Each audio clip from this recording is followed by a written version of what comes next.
Ladies and gentlemen, welcome inside the Weber Pool on the campus of Husson University. I'm Zethan Moss. We've got an exciting dual meet matchup coming your way between the Husson University Eagles and the Eastern Connecticut State Warriors. The Eagles women are coming off of a 152 to 129 victory against Maine Maritime Academy just last week, while the men fell short, losing 161 to 117. Both the men's and women's Warriors teams are coming off of a second place finish in a tri-meet featuring Regis College and Bridgewater State.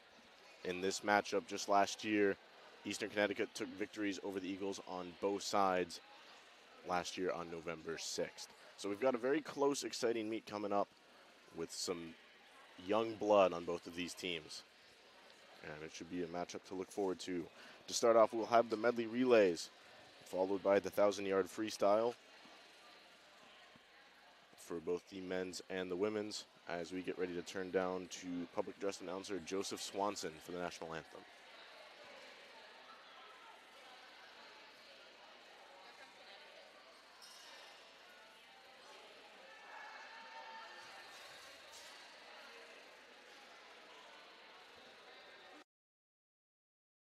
Good morning and welcome to Husson University in Weber Pool for today's meet featuring the Warriors of Eastern Connecticut State University and the Eagles of Husson University.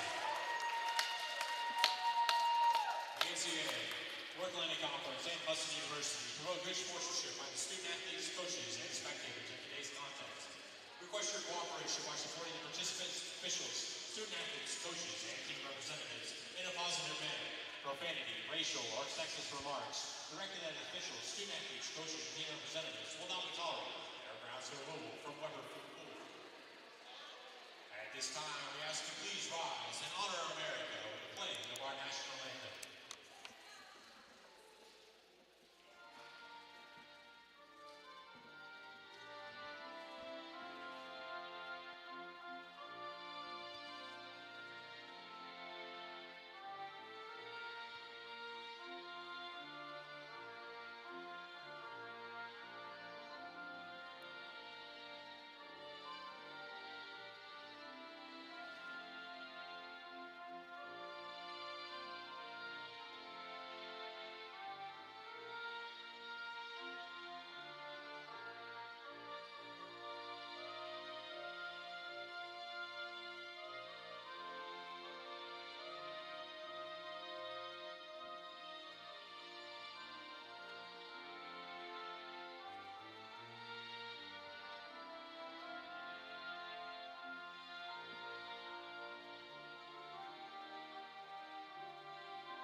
First event of the day, the women's 200-yard medley relay. In lane 2, the team from Eastern Connecticut State of Megan Gallagher, Jordan Allen, Zoe Pasquale, and Ali Verdicchio. In lane 3, the team from Husson University of Abby Howe, Ava Emery, Anna Suter, and Maggie Poland. And in lane 4, the team from Eastern Connecticut State of Allison Ronan, Tasha Frisch, Lindsay Weaver, and Jenna Warren. Mr. Referee.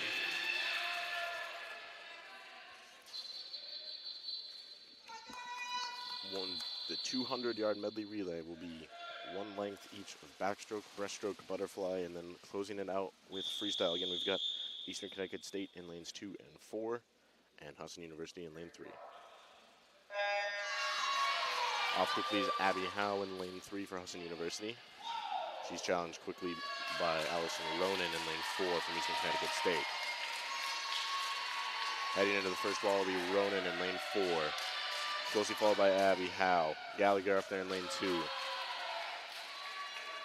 Long turn for Howe as she comes out dead even with Ronan. Ronan's going to try to close and hand it off to Tasha Frisch.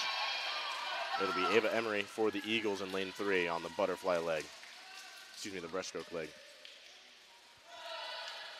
Frisch gets away quickly, expanding the lead to about a body length as Emery is going to try and catch up. heading into the wall. It's going to be Frisch by about a body length over Emery up there in lane 2. It's going to be Jordan Allen trying to bring it closer. Emery has a great turn as she makes up some ground. She's going to give it off to Hannah Suter in lane 3 for the Eagles. Lindsay Weaver takes over for the Warriors in lane 4. The lead will be about a body length. It will be a crucial start for Suter in lane 3. Away very quickly is Lindsay Weaver in lane 4. She's expanded their lead to about 2 body lengths. It was a very safe start for Suter in lane 3. Again, very long on the wall for Suter. She's trying to make up some ground. Has a great underwater, makes up a little bit of ground, still about 2 body lengths of a lead for the Warriors in lane 4. It'll be Jenna Morin trying to close it out as Maggie Poulin goes in for the Eagles, trying to make up some ground. Zoe Pasquale finishes for the Warriors, handing it off to Ali Verdicchio. As Jenna Morin is going to cruise home with about a half a pool length lead over the Eagles in lane 3. See if she can get under 2 minutes. Just above. 28.25 is her split. Finishes the Warriors A relay with 2:01.24. 25.98 is the split for Poulin in lane 3 for the Eagles. She finishes with a time of 2:09.60. And Ali Verdicchio up there in lane 2 for the Warriors finishes with 2:15.46. Event 2, the men's 200-yard medley relay. In lane 2, the team from Eastern Connecticut State of Jay Canella O'Day, James Bragg Phillips, Elliot Anderson, Lazari Gura. In lane 3, the team from Husson University of Alex Walsh, Joe Bale, Stephen Johnson, and Ryan Emerson. In lane 4, the team from Eastern Connecticut State of Joe Sylvester, Sam Herbert, Connor Rigo, and Nathan Melia.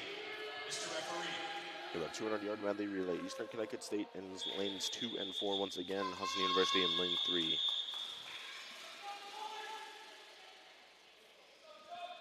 Jay Pinilla O'Day, Alex Walsh, and Joe Sylvester for the backstroke.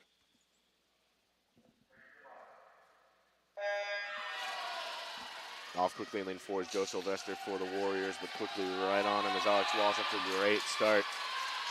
He's got a little bit of a lead as they head into the first wall. It'll be Walsh by about a quarter of a body length to the wall first, and there in lane 3. Sylvester right behind him in lane 4. Walsh is going to have a great turn. He's going to build his lead to about a body length. Sylvester and Pinilla O'Day right with each other as Walsh hands it over to Joe Vale for the breaststroke leg. It'll be Hurlbert in lane 4 and James Bragg Phillips in lane 2 for the Warriors. Quickly right back on him is Hurlbert on Vale in lane 3. Vale to the wall first by about a body length. Needs a big turn to try and hold this lead. And he does. He's going to bring it to about a body length. But coming up quickly in lane 2 is James Bragg Phillips for the Warriors. Vale's going to go in with about a body length of the lead, handing it off to Steven Johnston for the butterfly leg. Connor Rigo goes in lane 4 for the Warriors. He's going to try and bring it back, but Johnston is away quickly to the wall first by about a body length and a half. He's going to try to build that lead with a deep turn off the wall. Trying to hand it to Ryan Emerson. The one-time NAC Rookie of the Week is going to try to close it out for the Eagles, as Nathan Melia has a lot of ground to make up. But he's going to have a great start. He brings it back to about a body length. Emerson's going to try to have to hold him off here to the wall first. Needs a big turn. Emerson gets away quickly off the wall. There's a great turn. Melia is losing ground. And Emerson is going to cruise home with a split of 22.78 to anchor this medley relay for the men. Time of 1:43.62, closely followed by the Warriors in lane 4, 1:45.52. And rounding it out is Ozair Bura for the Warriors with 1:53.68.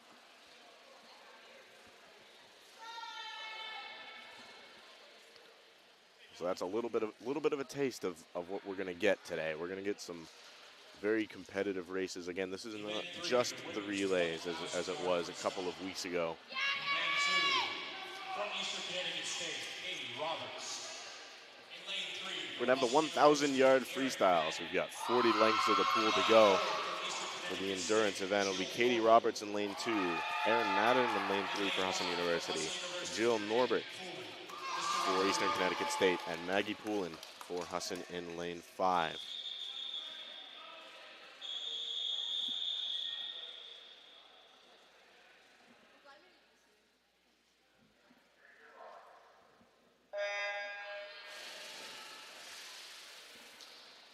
So we've got the long haul ahead of us, at least for this first event of the 1,000-yard freestyle. Again, Katie Roberts and Jill Norbert at lanes 2 and 4 for Eastern Connecticut State. Erin Madden, Maggie Poulin in lanes 3 and 5 for Husson. 40 lengths of the pool.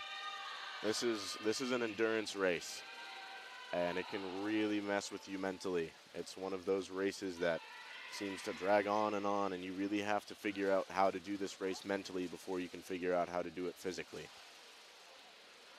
Madden will get away to about a body length lead here in the early going, but that can, with plenty of lengths to go, that can change very quickly. Very interesting thing about an endurance race like this, we get the time, or we get the counters down at the other end. You can't be expected to count 40 laps in your head while you're also trying to think about pacing and really a very technical race. In a race that's so long, you wouldn't necessarily think that it would be so technical, but it's something you want to try and really extend your stroke, catch as little water as you can while still being efficient, and really balance out the load between your legs and your arms. You want to save as much as you can, especially for a late push.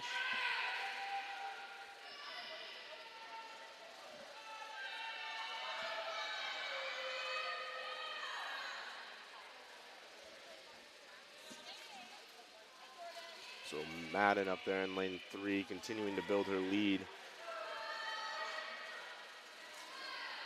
over Jill Norbert in lane 4.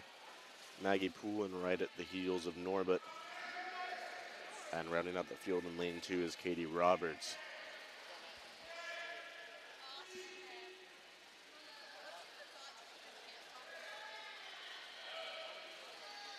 Got about a 50 to go until we reach the quarter mark in this event.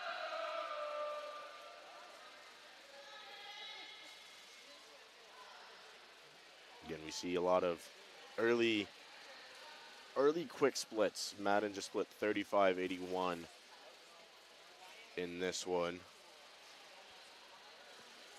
we see a lot of those try to taper down, but realistically, you wanna open up with a good about 10 seconds faster or slower, than your 100 times sprinting wise, and try and round out those splits in the middle. That middle, about 800 or so, is just so crucial to try keep even. So you can almost try to negative split it in the latter half of the event. Madden about a quarter of the way done here, 2:53.16 at the 250 mark.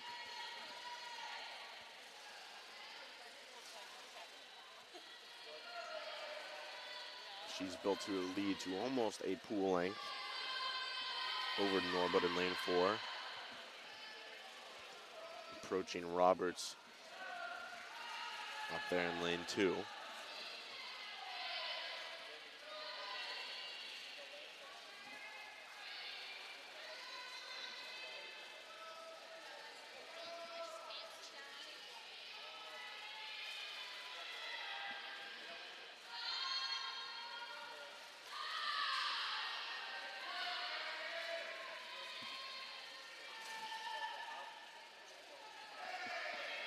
This is about the point in the race where you start to get very bored and you start to break down in terms of your stroke and really those technical aspects that you're all trying to think about. You're trying to think about the pace. You're trying to think about, your form and your technique and conserving that energy as best you can by evening the load out between your arms and your legs, but it doesn't always work out that way.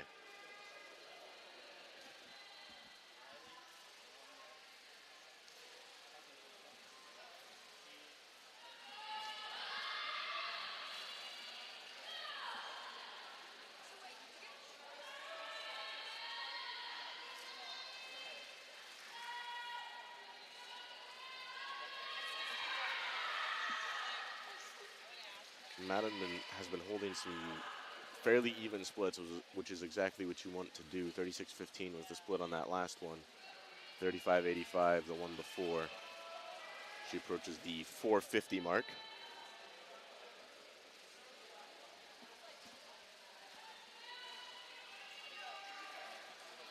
She's going to cruise into the 450 mark right about 5 minutes, 15 seconds into this race.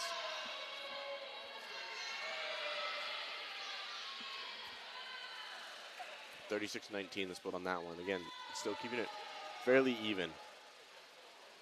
5:16.91 at the 450 mark. Right about halfway through this event.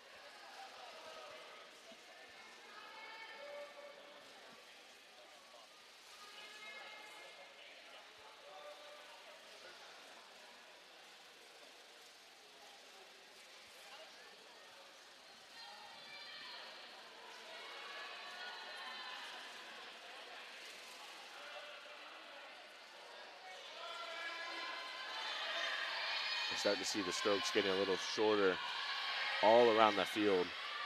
That's one of the signs of fatigue. And for just about halfway done, that's not a great sign, but if you have a commanding lead by about a pool length and a half, if you're Erin Madden over Jill Norbut in lane 4, still a very comfortable feeling. Just past the halfway mark, about 6 minutes into this.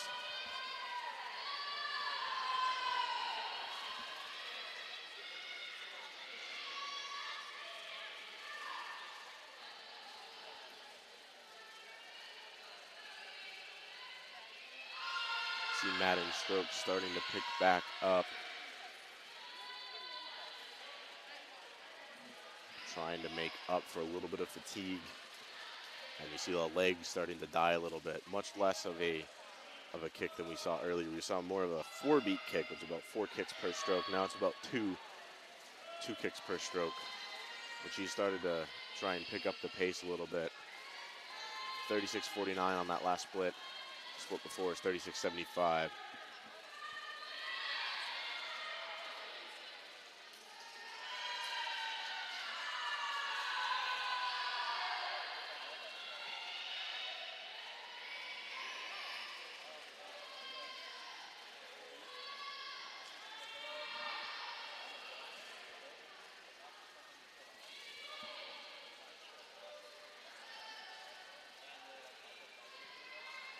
About 14 pool lengths to go in this one.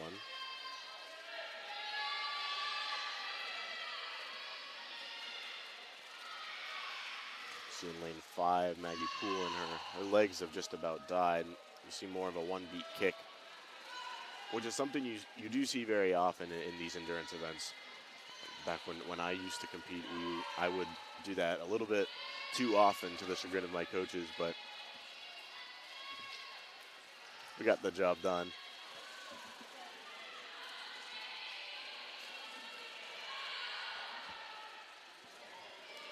Madden continuing to build her lead in lane 3 for Husson University. Over Norbut in lane 4 for Eastern Connecticut State. Again, this matchup last year provided a very exciting meet. It was fairly close. Both these teams getting quite a few freshmen or transfer students.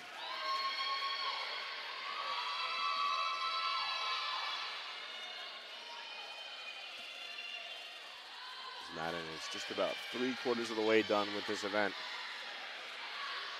36.87 on the last split, 8:56.89 at the 750 mark.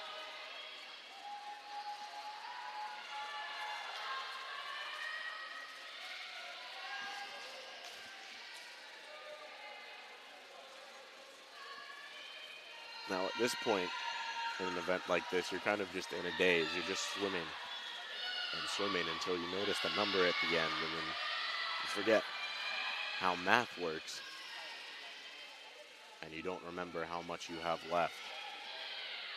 And swimming is a sport where you wouldn't necessarily think that the mental aspect is as big as it is, but in a lot of these events, it really is kind of the biggest part. Of course, you have the training and all of that leads up to the event, and that's such a huge part of it.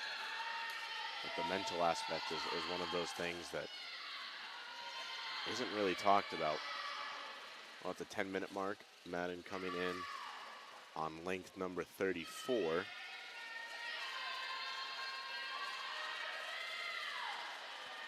She has about 150 yards to go.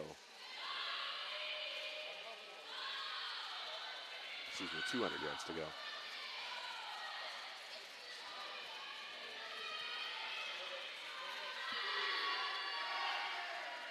As we feel the energy start to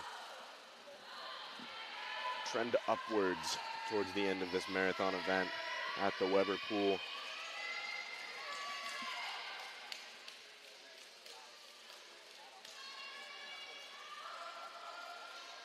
Madden has built her lead to almost 3 pool lengths ahead of her closest competitor in Jill Norbert in lane 4.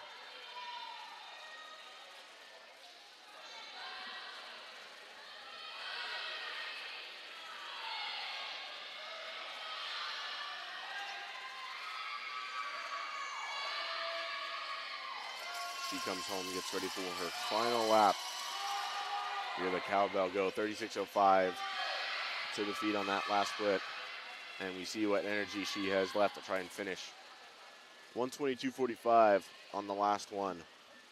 She will most likely get under 12 minutes, which is a impressive mark to get under.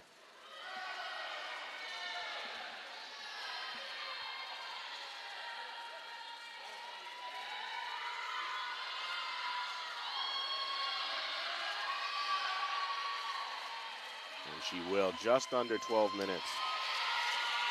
34:58 is the final split for Madden. Gets it done with a time of 11:57.03.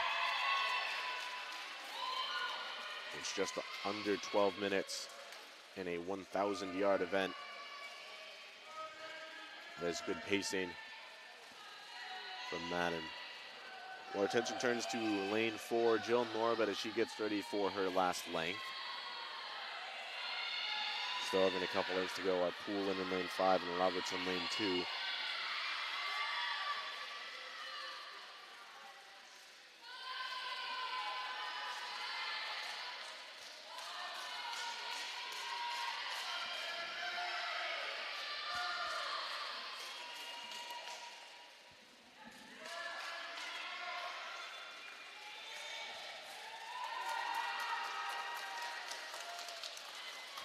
Norbert will get it done. 38:11 is their final split. 12:53.39.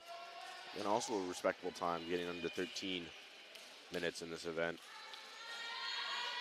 And like I said, it's very grueling.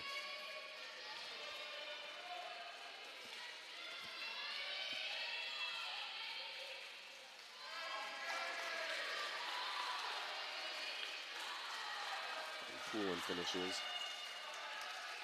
Split of 39.60 on last one. 13:18.82.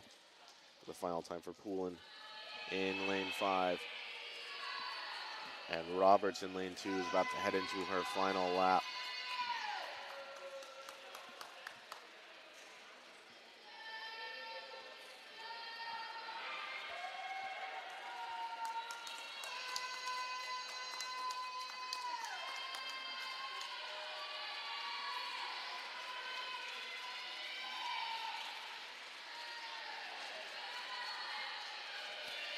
She looks to be headed towards about a 14:30. She gets her last lap.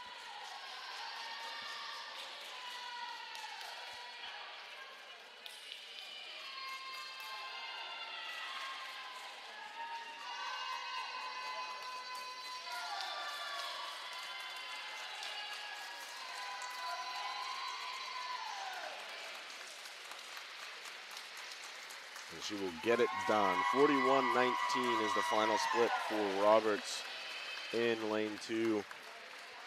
For Eastern Connecticut State, 14:33.61 final time. So get ready for the men's 1,000-yard freestyle. will be Jacob Brown in lane 1 for Husson. Sam Hurlbert in lane 2 for Eastern Connecticut. Alex Walsh in lane 3 for Husson. Drew Kavar in lane 4 for Eastern Connecticut. And Chris Salvatore in lane 5 for Husson. Field of freshmen for the Eagles.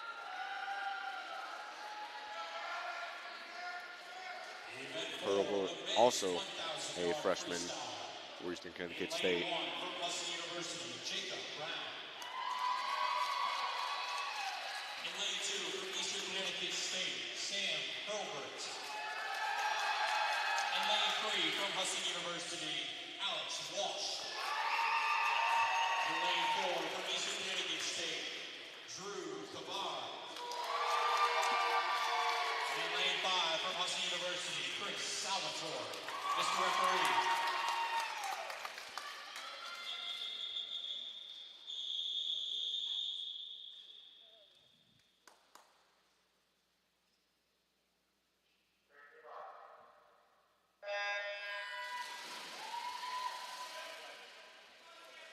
Way quickly in lane 3 is Alex Walsh for Husson University again.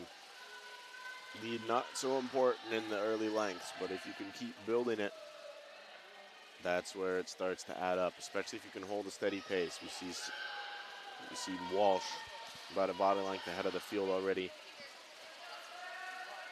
Looking to build that lead, starting off quickly with a 27.72.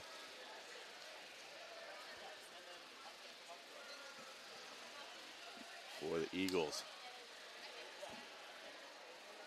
Followed by Salvatore in lane 5 again for the Eagles. Kavar and Hurlbert for Eastern Connecticut State, lanes 2 and 4 respectively. And then running it out is Jacob Brown. Well, at the 100 mark, it will be sub 100 or sub 1 minute for Walsh, which can come back to bite you. You start off a little quickly, adrenaline's pumping a little bit, 58.60. Start off the 1,000 for Walsh. See if he can hold that pace as best he can. About a 30 flat on that last split for him.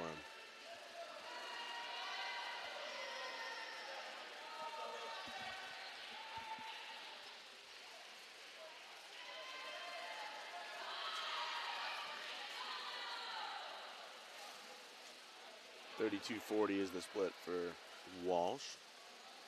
It'll be Salvatore and Kavar again. Closely followed by Hurlbert in lane 2. Jacob Brown just a couple of body lengths behind them. This one is shaping up to be a good race for second. As it looks like Walsh is just continuing to expand his lead, already at almost 3/4 of a pool length. Right at the 200 mark, he will touch in about a 2:03. 32.61 is a split as he looks to try and even out his pacing.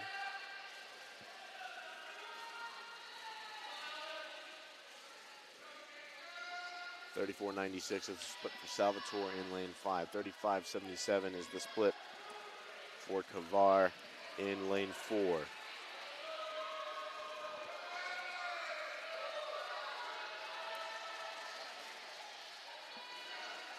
Salvatore has to be careful to try and hold this pace above Kavar. A lot of times you've seen these distance events. Some swimmers like to get out in front early and they've wasted a lot of energy. Others like to just hold with them and then slingshot past them when it comes to the end, as they've conserved a little bit of their energy. As we've reached about the quarter way mark. Most swimmers completing their 10th lap. Jacob Brown is just about to complete his. 32.96 the split for Walsh. He's just about holding steady in lane 3. After a quick start, he's settled down.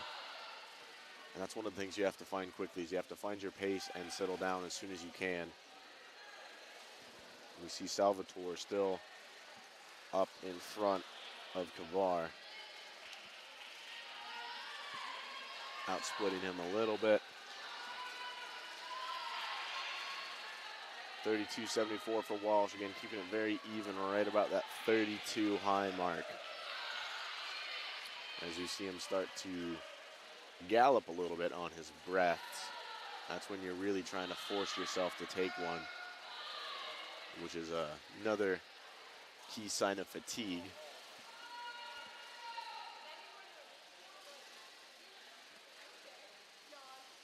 A lot of different breathing patterns we see. Walsh was holding steady with a 3-stroke breath pattern, 33-23 for Walsh. 3-stroke breath pattern, and now we see him breathing every other. Both to his right. And your body wants more and more oxygen as you use it. Especially towards the end of these races, it just gets really tough to try and hold your breath for more than a stroke. Walsh just about lapping Hurlburt and Kavar in 2 and 4 respectively. Salvatore still in front of Kavar in lane 5, pacing himself well. Walsh is heading towards the halfway mark, just got done with lap number 19 of 40.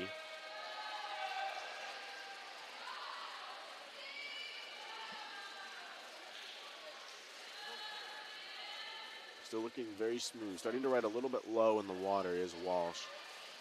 So he gets 33-23, starting to fall off his pace a little bit as we get longer and longer into this race. 5:21.26 at the 500.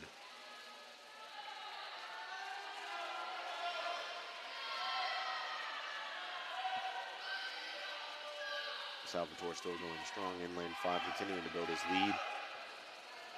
But again, that lead by Kavar early on over his teammate Hurlburt in lane 2 has started to slowly dissolve as Hurlburt settles into a nice pace. 36-14 is the split for Salvatore. 32-84 for Walsh. He's back onto his pace. 37-17, still outsplitting his teammate with a 37-31 for Kavar is Hurlburt.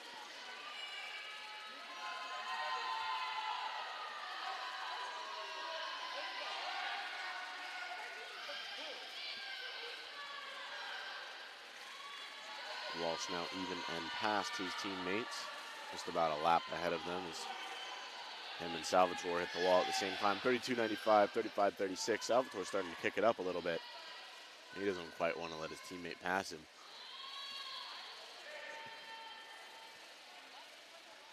Walsh at 25 out of 40.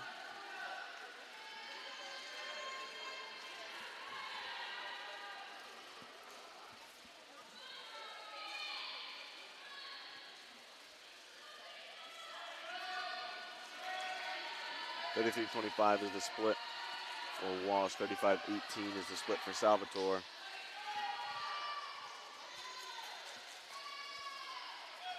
As we start to see those legs die, especially for the Eastern Connecticut State swimmers in lanes 2 and 4.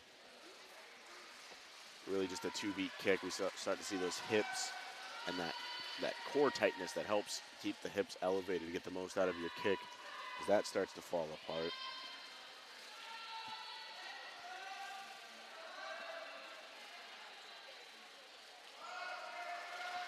Take a look at Walsh in lane 3. His hips still very tight, riding high in the water, trying to get the most out of his kick.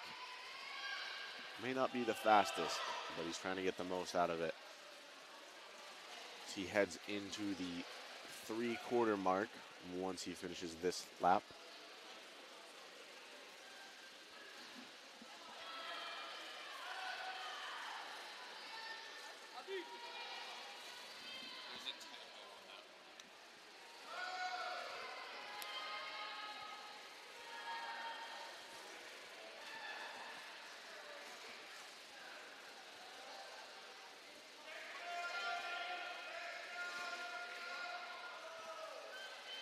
Walsh looks like he's trying to kick it up a little bit. Salvatore in lane 5 trying to do the same thing.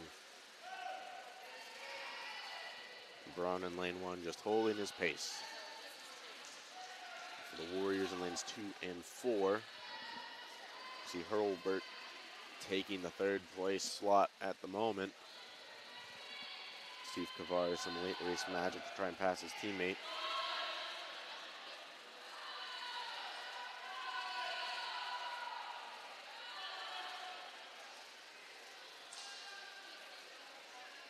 Walsh starting to gallop a little bit heavier as his hips start to ride a little lower in the water. See a lot of the other swimmers do the same thing as we get later into distance events.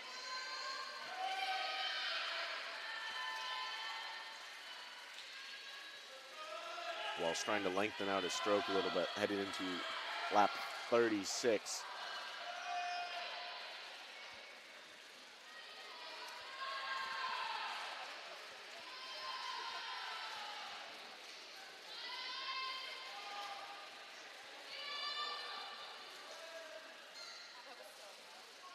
.32.07, he's kicking it up a little bit, heading into his final 100.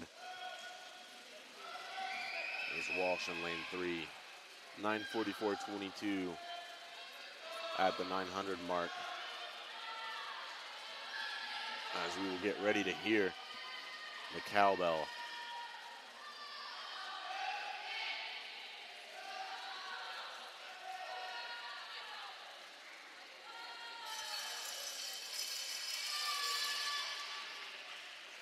.31.78 is the split for Walsh. Both Eastern Connecticut swimmers trying to kick it up a little bit too. 36.55 for Hurlburt, 37.64 for Kavar. Salvatore trying to bring it home a little bit. Here comes Walsh. 36.04 for Salvatore. Walsh is gonna steam right in. 29.36 on the last split. And that will be a 10:45.36. Very impressive time for Walsh. So he gets his teammates' approval.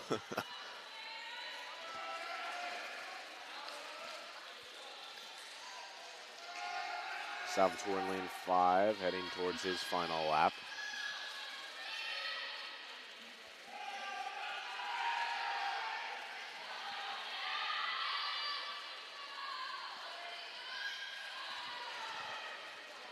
Both Warriors in lane 2 and 4 just about to head into theirs. Hurlburt ahead by about 2 body lengths. His second to last split will be 35.55.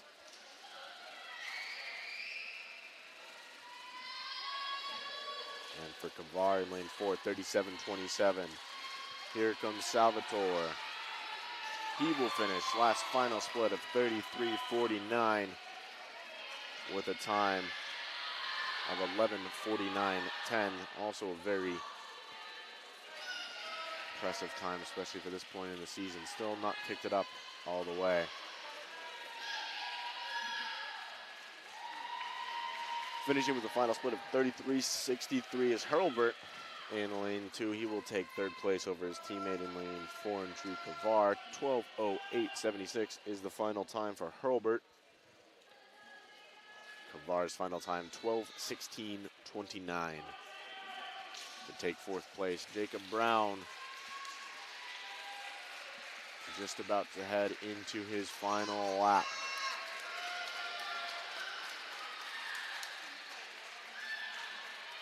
Trying to lengthen his stroke, get the most out of it as we can. We look ahead to the 200-yard freestyle. That's the event coming up for the women. Only one heat in each of these for the men and the women. Be the women first. In 200-yard freestyle, in my opinion, one of the best events. It's a little bit of a mixture of sprinting and pacing. You got to try and figure it out what works best for you. Brown's going to be coming home with a little bit of head of steam, trying to get under that 13:30 mark. It's 13:20 right now. And it looks like he will finish with about a time of 13:26. 39.74 is his final split, rounding out the field for the Eagles, and it will be a time of 13:26.84.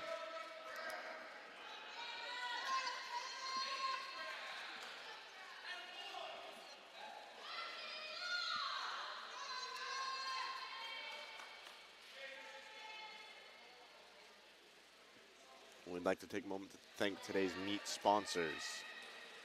Performance PT, designing a healthier you. Greenway Equipment Sales in Ellsworth and in Bangor. Nothing runs like a deer. Governor's Restaurant and Casella's, giving resources a new life.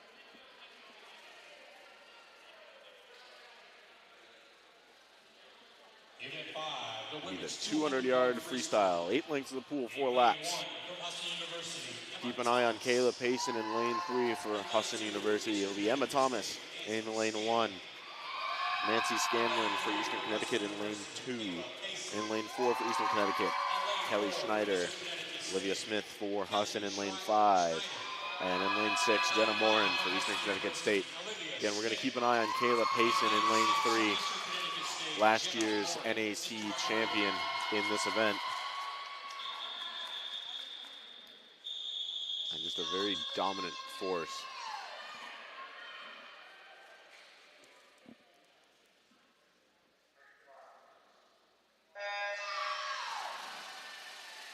Off we go in the women's 200-yard freestyle. It'll be Payson coming up last. A little bit of a lead over Kelly Schneider in lane 4. I think that's the matchup we're going to have to watch, is between Payson and Schneider. It'll be Payson to the wall first, but a short turn, or a shallow turn, excuse me. She's going to stay just about trying to expand her lead a little bit. She heads in with about a 3/4 of a body length lead. 29.56 is the first split. 30.71 for Schneider in lane 4. Be Payson trying to expand her lead. Another shallow turn for her, which is very uncharacteristic from what we've seen in the past.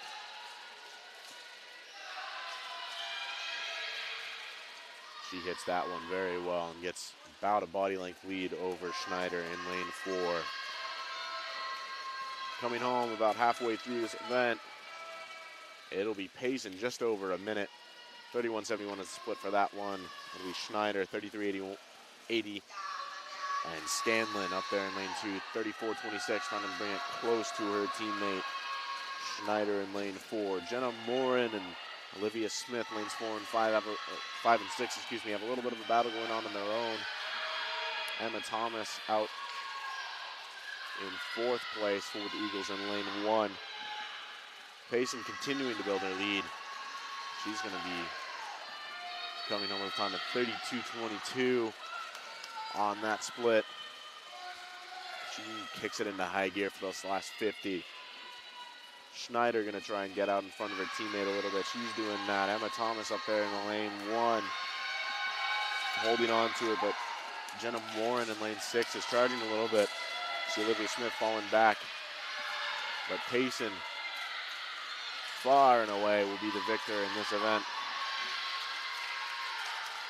Final split. 32.11. It'll be Schneider following up in 2nd place. 2:05.67 for Payson. Schneider finishes in 2nd with a time of 2:14.53. In lane 3, it'll be Scanlon. 2:16.15 is her time. In 4th place, it'll be Emma Thomas in lane 1 for Husson. 2:20.09. 5th place, it'll be Jenna Morin after that late surge, 2:22.97. And rounding out the field is Olivia Smith, time of 2:25.19. As we get ready for the men's 200-yard freestyle, we see Stephen Johnston, senior from Husson, in lane 3. It'll be Hunter Jackson in lane 1. Also for Husson, Deegan Granville for the Warriors in lane 2. Again, Stephen Johnston for Husson in lane 3. Ben Diadario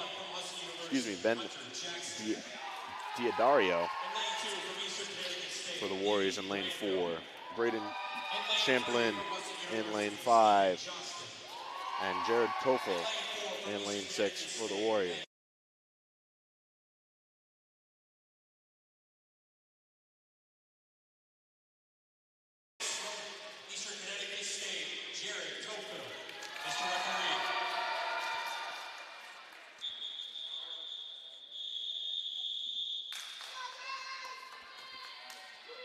And Johnston, the highest seed, sitting there in lane 3.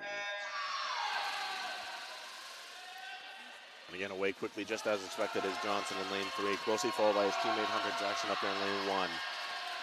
It'll be Johnson to the wall first, followed by Diodario in lane 4. Champlin hanging with him in lane 5, and then in third place for Husson. Hunter Jackson up there in lane 4, doing his best to pace with the field. It'll be Johnson to the wall first, 26.05, closely followed by Diodario in lane 4, 26.36. It'll be between those two. Diodario trying to lengthen his stroke a little bit, trying to make up some ground on Johnson, and he was doing that. It'll be Johnson to the wall first, but he looks very comfortable with his pace right now. Diodario really trying to push that. Johnston can really kick it up if he needs to. We've seen him go 48s, 47s, and 100 before. He's holding his lead just in front of Diodario.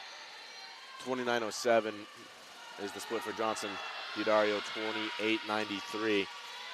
It'll be Jackson and Champlin trying to fight for third place. Jackson ahead by about 0.2 of a second up there in lane 1. Looks like Diodario's taking the lead a little bit over Johnston here. Johnson needs to kick it into high gear in this last 50, and I think he will. Johnston right with him. 30-14 is the split for Johnston. It'll be 29.78 for Diodario. Johnston is just tight, really, really tight. His stroke is not long at all. He needs to kick it up, lengthen his stroke out. It'll be Johnson to the wall first. Diodario right on his heels. Johnston's going to have to bring it home quickly. Needs it. Got a big turn there. He's got a little bit of a lead coming into the final 10 meters. It'll be Johnston out touching Diodario by about half a second. Champlin and Jackson coming home. It'll be Champlin in lane 5. 1:53.76 for Johnston is the winning time, closely followed by Diodario in lane 2. 1:54.07. Champlin out touching his teammate Jackson with a 2:01.77. Jackson with a 2:02 flat in 5th place. It will be Deacon Granville, 2:14.32. And rounding out the field, Jared Toffel in lane 6, 2:21.38. So we get ready for the 100-yard backstroke.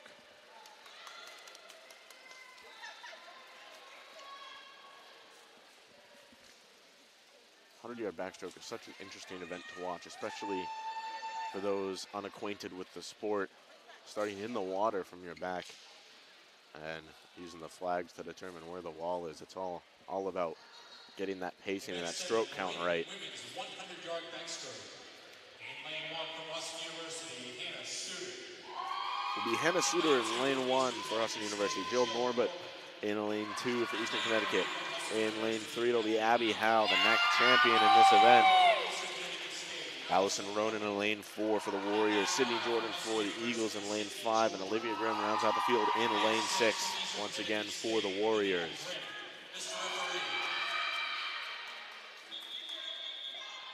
Again, keep an eye on Howe's turn. She has some great turns, especially later on in backstroke events.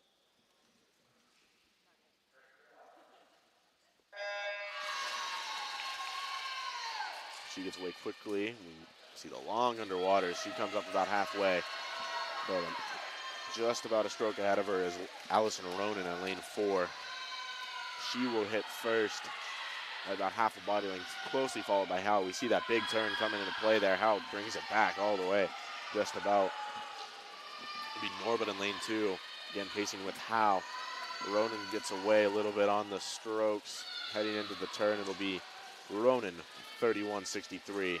Just ahead of Howe's 33.59. Closely followed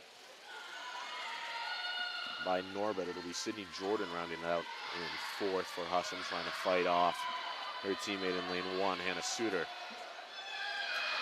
But Ronan by about a body length. Howe tries to make it a little interesting, but she's got to hold on to 2nd over Jill Norbert, who's trying to make a little bit of a push. Coming into the wall, it will be Ronan followed by Howe. 1:05.52 is the time for Ronan. Howe finishes with a time of 1:09.34. It'll be 1:10.96 for Norbert in lane 2. In fourth, it will be Sydney Jordan in lane 5. Up there in lane 1 will be her teammate, Hannah Suter, 1:13.04, and running out the field in lane 6, 1:19.24 is the time for Olivia Grimm. Next, we have the men's 100-yard backstroke. It'll be Jacob Brown in lane 1, fresh out of his 1,000 free. It'll be Jay Panilla O'Day for the Warriors in lane 2. Ryan Emerson won NAC Rookie of the Week a couple of weeks ago. In lane 3, Nathan Melia in lane 4 for the Warriors. For the Eagles in lane 5, it'll be Isaiah Sterio, and Jared Toffel rounds out the field for Eastern Connecticut State in lane 6.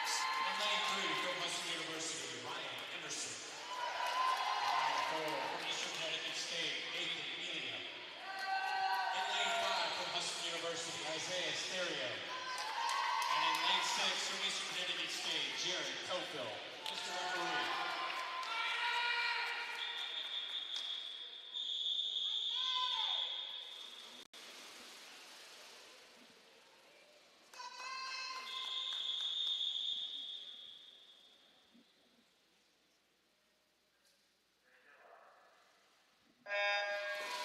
See Emerson with a very high start to get off. And he has a long underwater, comes up about halfway. He'll be in first. Golsey followed by his teammate Therio in lane 5. It'll be Emerson to the wall first. Followed by Amelia in lane 4, Therio in lane 5. Panilla O'Day right behind them. Emerson's going to build his lead to about a body length heading into this first turn. This first 50, excuse me. It'll be 27.95. Blazing for a split for Emerson. 28.93 for Amelia in lane 4.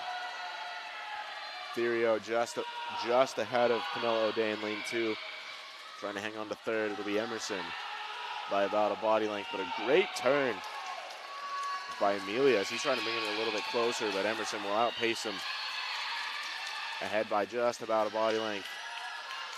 It will be Emerson cruising to a victory. Followed by Amelia, it'll be Therio. In third, Panilla O'Day gets it done in fourth. It'll be 58.14 is the time for Emerson. 59.43 is the time for Amelia. Therio gets a 102.23. Panilla O'Day 104.35. In fifth, it'll be Jacob Brown, 112.76. And for Toffel in lane 6, 117.59. Let's look ahead to the 100-yard breaststroke. It'll be the women going first. Jordan Allen in lane 2 for Eastern Connecticut. Aaron Madden in lane 3 for Husson. For the Warriors in lane 4, it'll be Tasha Friesch. Olivia Smith in lane 5 for Husson. And Caitlin Nielsen for the Warriors rounds out the field in lane 6. Not too much room for error in the breaststroke. It has to be a very technical and very technically sound stroke to be good at this event. Olivia Smith. And lane 6 from Eastern Connecticut State, Caitlin Nielsen. Mr. Referee.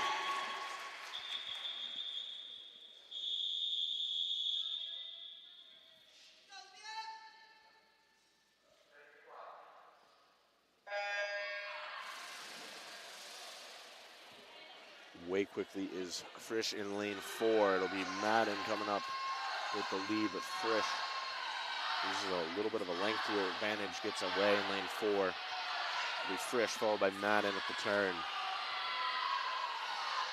Frisch's teammate Jordan Allen in lane 2 in third. Olivia Smith in lane 5. Trying to hold on ahead of Caitlin Nielsen in lane 6. It'll be Frisch to the wall first. 35.01 is the split. Madden right behind her, 37.13. Needs a big turn, trying to make up some ground. Frisch is a very long stroke. Madden is a very short stroke. See that? They each have their own advantages. It's all a matter of personal comfort. It'll be Frisch to the wall first in lane 4. By about a body length over Madden in lane 3. Madden holding on over Allen in lane 2. It'll be Smith and Nielsen, lanes 5 and 6, having a battle of their own. but it will be Frisch. She will cruise home with a victory in the 100 breaststroke for Eastern Connecticut, followed by Madden.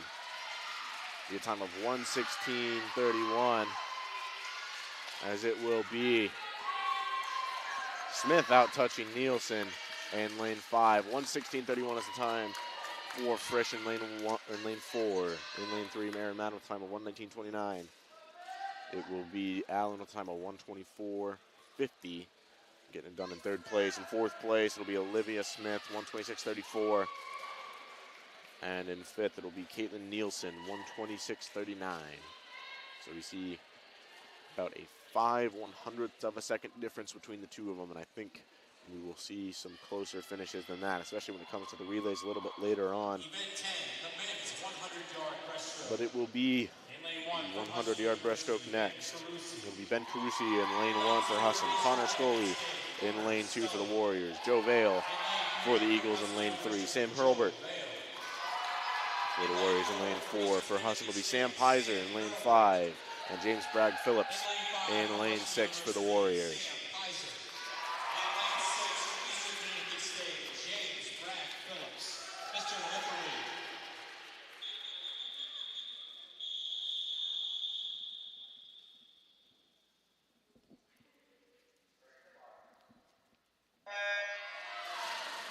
Away quickly in lane 4 is Hurlbert over Vale. Vale with a great start, gets ahead. It'll be Vale followed by Scully and Carusi in lanes 2 and 3 respectively. It'll be Vale to the wall first, followed by Hurlbert. Hurlbert right on his heels. Hurlbert will come up first as he gets dead even with Vale. Vale trying to hold on ahead of Scully in lane 2 as well. It'll be Carusi and Pizer having their own battle in lane 1 and 5. Just ahead of them in lane 6 is Bragg Phillips. To the wall first will be Hurlbert, time of 30:85. Vale right behind him, 31:94. Vale starting to make up a little bit of ground, still trying to hold off Scully in lane 2. It'll be Carusi edging out ahead of Pizer. He's trying to bring it a little bit closer to Bragg Phillips up there in lane 6. Vale trying to make a push forward. He's right on the heels of Hurlbert, but he's falling back as Scully and Hurlbert are going to push towards the finish. It will be Hurlbert in first, Scully in second, Vale in third. Carusi almost getting it done ahead of Bragg Phillips in lane 6, but Phillips will get it. It'll be 1:05:91 for Hurlbert. In second place, it'll be Scully with 1:07:14. Vale with the time of 1:07:72. In lane 6, James Bragg Phillips, 1:11:25. Carusi up there in lane 1, 1:12:66. And running out the field is Sam Pizer for the Eagles, 1:14:43. So we get set for one of my personal favorite events, but also one of the worst events in existence. That's the 200-yard butterfly. And boy, this one hurts. 200 yards of butterfly can really, really get to you. You have to train for this event specifically to build that endurance in butterfly, and boy, it hurts. It'll be Lindsay Weaver in lane 2 for Eastern Connecticut. It'll be Ava Emery in lane 3 for Husson, and Nancy Scanlon rounds out the field in lane 4 for the Warriors.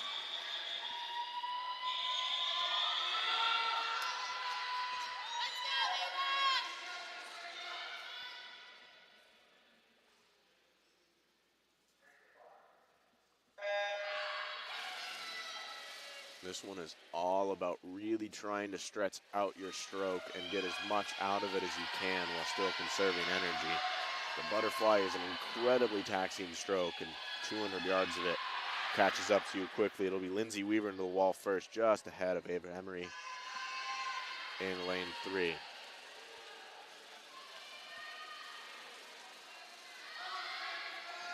See Weaver continuing to build a little bit of a lead as she gets into the wall first. 30:88 is her time. 31:53 is Emery's.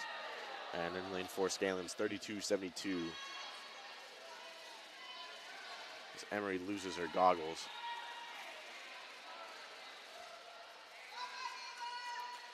And that is incredibly unfortunate. It's one of the things you never want to see happen. but it's always so tough. So many variables with the water and lots of room for error. It will be Weaver to the wall first. Split of 36-84. 38-30 is the time for Scanlon in lane 4. Just got to stretch out and try and finish.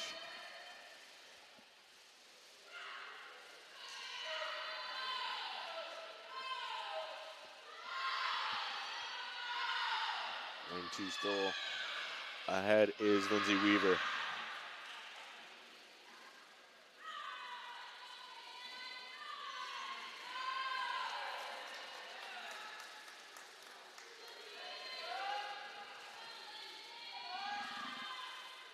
You see towards the end, your arms just feel so heavy trying to get them out of the water. As you see a lot of the strokes from Weaver and Scanlon barely getting above the water, as they look very labored heading in toward the last 25. Still ahead is Weaver in lane 2. But you really just have to push through and do the best you can. You've got it in you.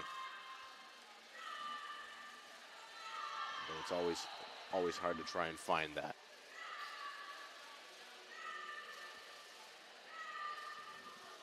Weaver finishing strong, closely followed by her teammate Scanlon. As they go 1-2, 2:35:41 is the time for Weaver. Scanlon with a time of 2:36:81. And they will take a much deserved cool down length. As we look ahead to the men's 200-yard butterfly, it'll be Elliot Jackson in lane 2. Elliot Anderson in lane 2. Hunter Jackson in lane 3 for Husson.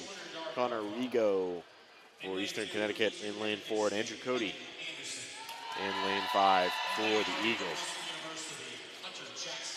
So again, you're looking to really lengthen out your stroke, get as much out of as you can, and put a lot of it on your legs when you can.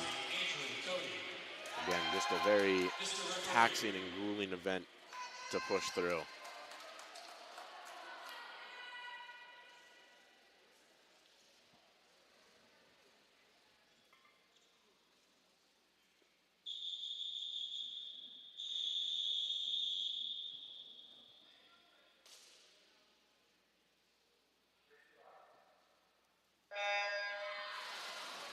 Really quickly is Jackson in lane 3 for the Eagles. He rides very high on the water in his stroke. Also riding high is Rigo in lane 4. It'll be Rigo to the wall first, followed by his teammate Anderson in lane 2. Jackson in lane 3 gets it done in 3rd place, and his teammate Cody in lane 5. It'll be Rigo to the wall first, followed by Jackson. Splits of 27:68 and 30:28 between the two of them. But again, a lead can evaporate quickly in a 200 fly if you are paced correctly. You really want to push this third 50 as best you can, and then just go all out in your last 50. It'll still be Rigo, 31:54. Getting it done in just about a minute for his first 100. Followed by Jackson and Cody, right on each other's heels. 36:09, 36:98 are the splits respectively for them. And Anderson trying to push Cody along in lane 2. It'll be Rigo. Still going strong, heading into his last 50 in lane 4. He's going to split 32:81. Jackson starting to tire out. He needs to get his legs going. And he does. He gets starting to peel away a little bit from Anderson. 39:23 is the split. Anderson is at 38:82. He's trying to make up as much ground as he can. But Jackson, again, with a great turn, heads out in front by about a body length. Cody holding on in lane 5, trying to make it a little interesting with Anderson up there in lane 2, but it'll be Rigo cruising to a finish. 33-89 is his final split. And a time of 2:05.92. Jackson still trying to hold on. Anderson's trying to push. Jackson appears to be able to get it done. He'll get it done. His final split, 38-78. 2:23.81 is the final time for Jackson. Elliot Anderson up there in lane 2 for the Warriors, 2:26.12. And Cody in lane 5 gets it done, 2:30.38. As we look ahead to the 50 freestyle, these will be quick. Still only one heat. It'll be Erica Baroni for Husson in lane 1. Jenna Morin for the Warriors in lane 2. For the Eagles in lane 3, it's Emma Thomas. Kelly Schneider is in lane 4 for Eastern Connecticut. Sydney Jordan for Husson in lane 5. And Ali Verdicchio in lane 6 for the Warriors. Down and back, this one goes quickly. In lane 2, for Eastern Connecticut State, Jenna Morin. In lane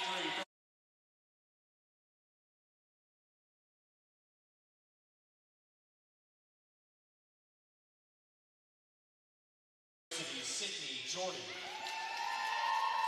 And in lane 6, from Eastern Connecticut State, Ali Bandicchio. Mr. Referee.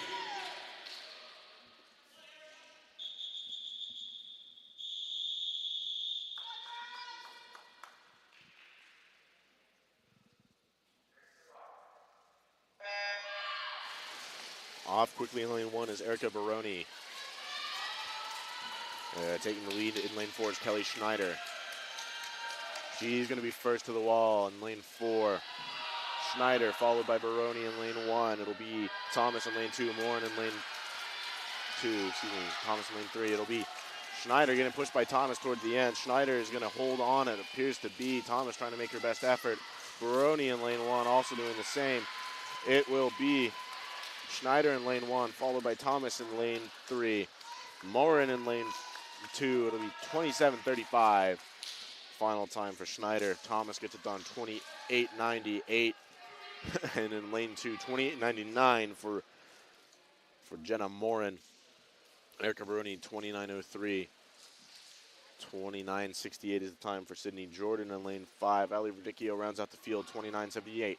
So a couple of close finishes, one by 1/100th and one by 2/100ths. That's something we get accustomed to see. Looking ahead to the number 14, it'll be the men's 50-yard freestyle. Ben Carusi up there in lane 1. Connor Scully in lane 2. Ryan Emerson in lane 3. Ben Diodario in lane 4. Braden Champlin in lane 4. It'll be Uzair Bura in lane 6 for Eastern Connecticut State.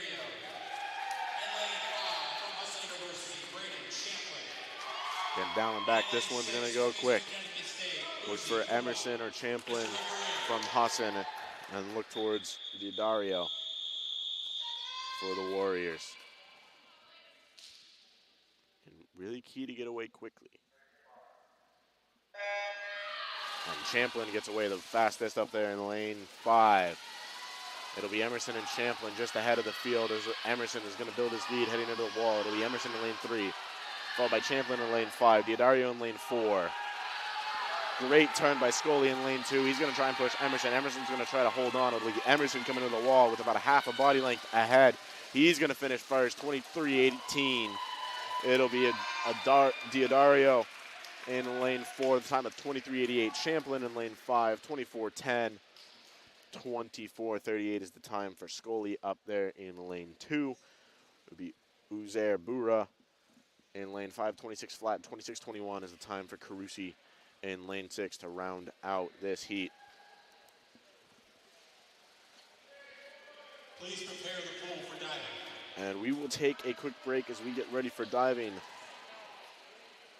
It will be the first round of diving, the 6th dive round. We'll have Riley Mahoney, Jordan Bartlett, Lily Butler, and Matt Steves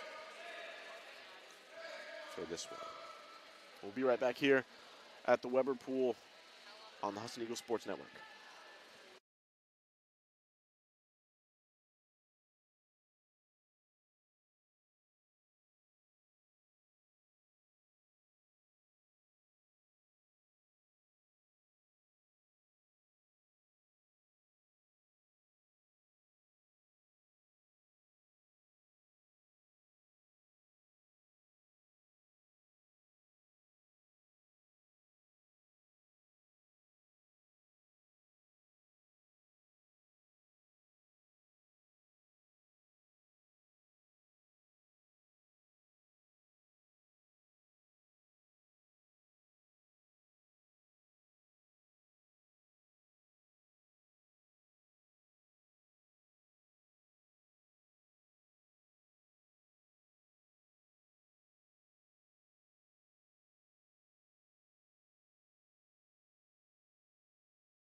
Nothing runs like a deer.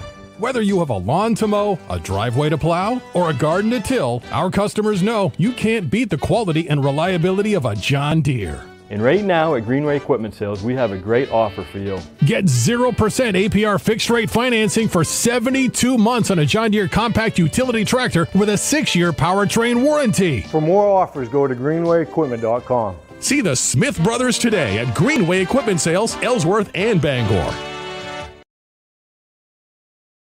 Back here at the Weber Pool and Husson University, I'm Ethan Moss. Get ready for the diving portion. It will be Matt Steves leading round 1 of the diving with the difficulty 202.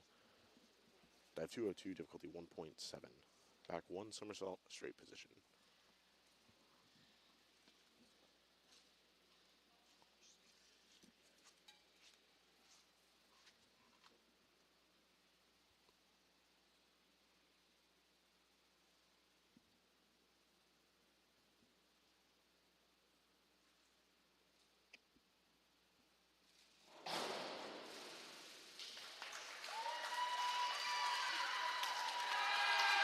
Judges scores 4.5, 5, 5.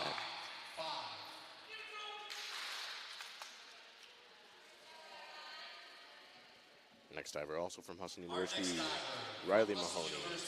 Will be dive number 102A, difficulty 1.6, forward 1 somersault from the straight position. 1.6.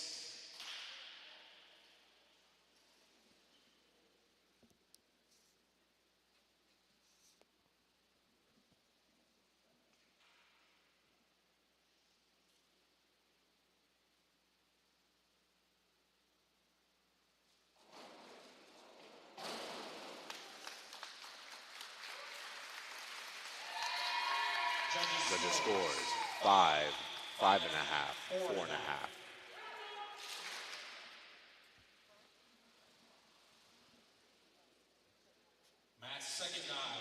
Matt's second dive will be a 102A, 1.6 difficulty, forward 1 somersault, straight position.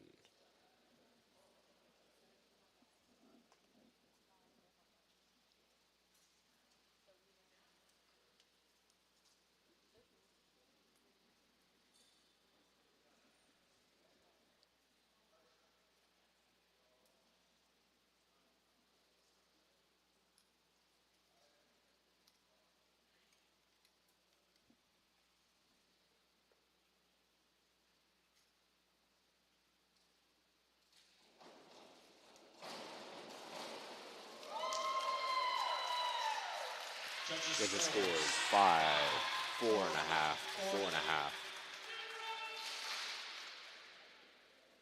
Riley's next dive will be a 201A, 1.7 difficulty, back dive from the straight position. Back dive from the straight position, 1.7.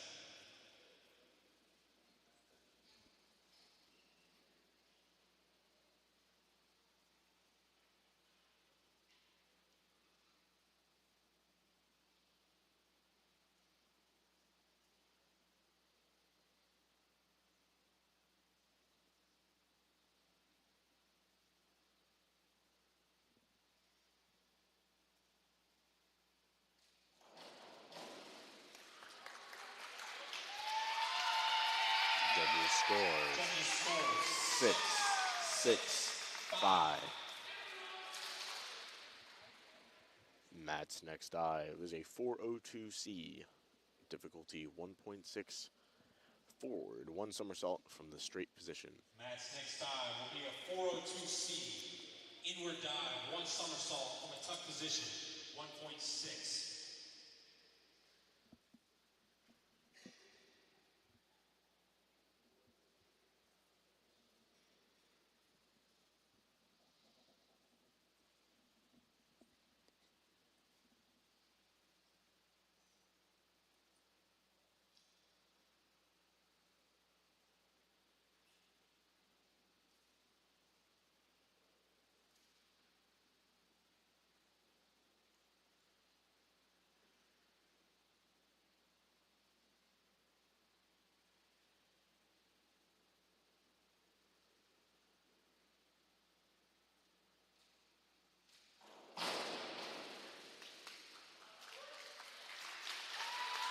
Judges scores. Judges scores 5, 4, 5.5.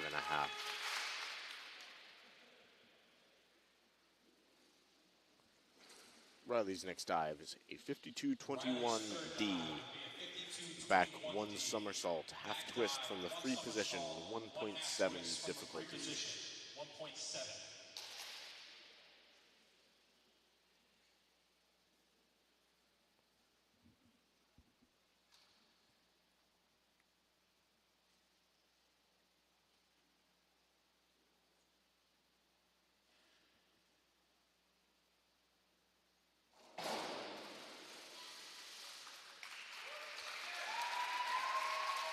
Judges scores 5, 4.5, 4.5.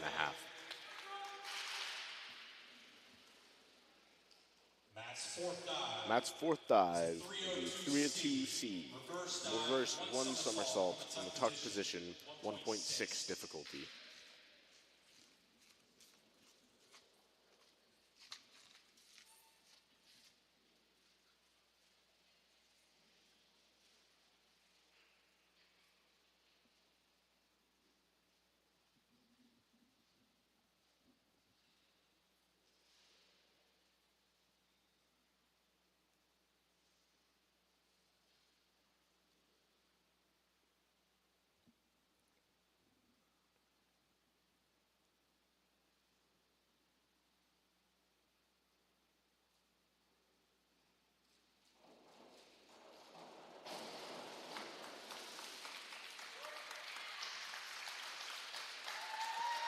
Judges scores 5.5, 5, 6.5.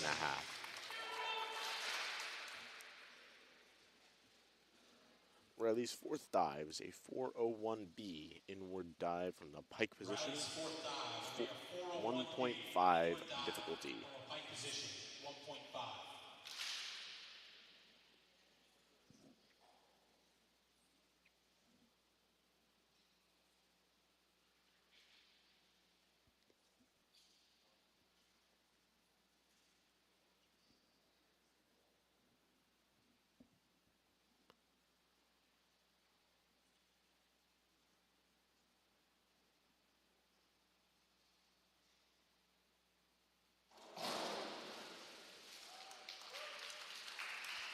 Judges scores 6, 6, 7. Scores 6, 6, 7.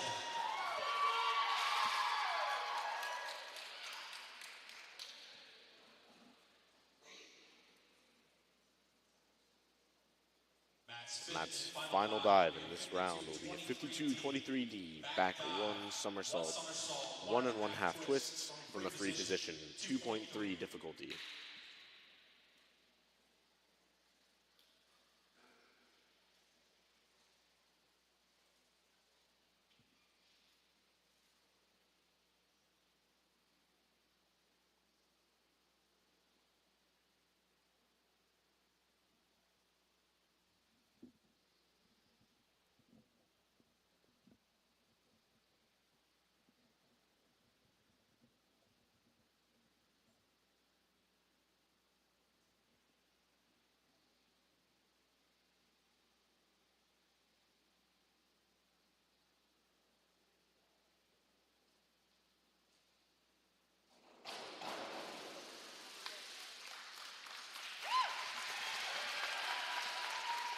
Judges scores 4.5, 4, 4. Riley's final dive in this round will be a 301A reverse dive from the straight position 1.8 difficulty.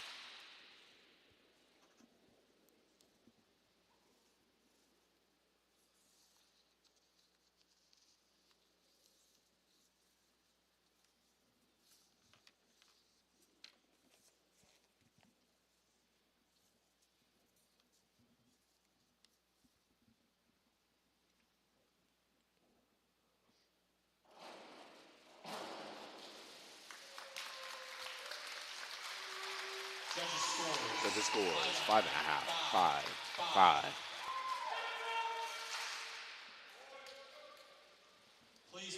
This concludes the first round of diving. We're going to take a quick break here at the Weber Pool, and when we return, we will provide you with the 100-yard freestyle.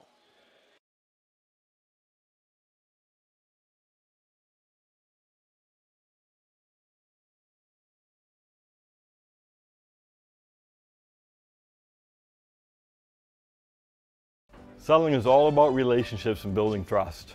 At Greenway, it's our people that have built the business. We're fortunate to have a team with years of experience. They know John Deere equipment inside and out and go the extra mile to take care of our customers. And right now is a great time to talk to one of us about a new tractor. Get 0% APR financing for 72 months on a John Deere compact utility tractor.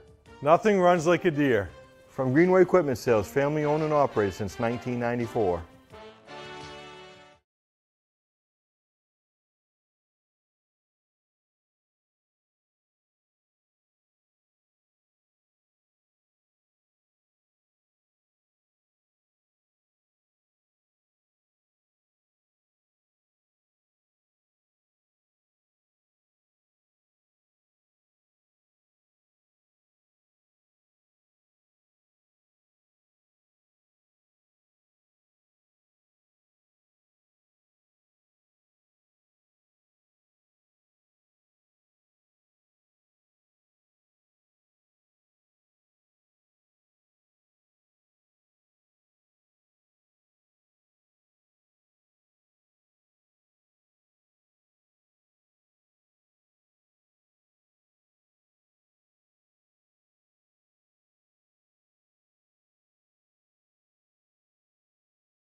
Choosing a school is really difficult, but I have never felt like I should have gone somewhere else. The thing I like about the school, the class sizes are smaller.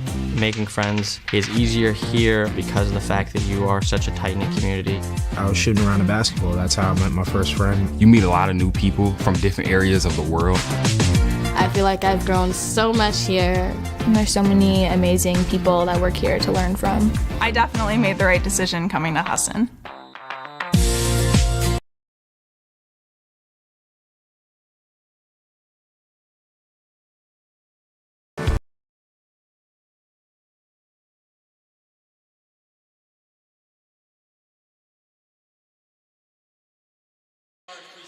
Welcome back here at the Weber Pool at Husson University. It is Husson University versus Eastern Connecticut State. And this dual meet, resuming action here with the 100-yard freestyle will be Erica Barone up there in lane 1 for Husson. Kelly Schneider in lane 2 for Eastern Connecticut. Kayla Payson in lane 3 for Husson. Lane 4 will be Lindsay Weaver for Eastern Connecticut. Emma Thomas in lane 5 for Husson. And rounding out the field will be Caitlin Nielsen for Eastern Connecticut State.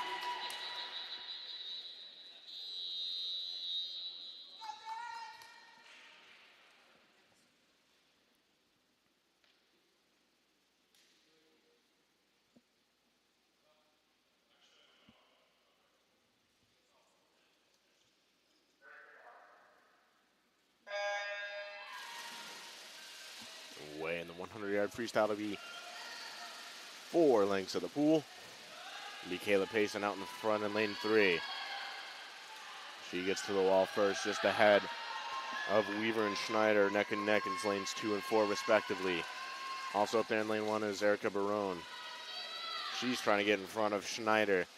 It'll be Payson to the wall first at the halfway point. She gets a split of 27.76.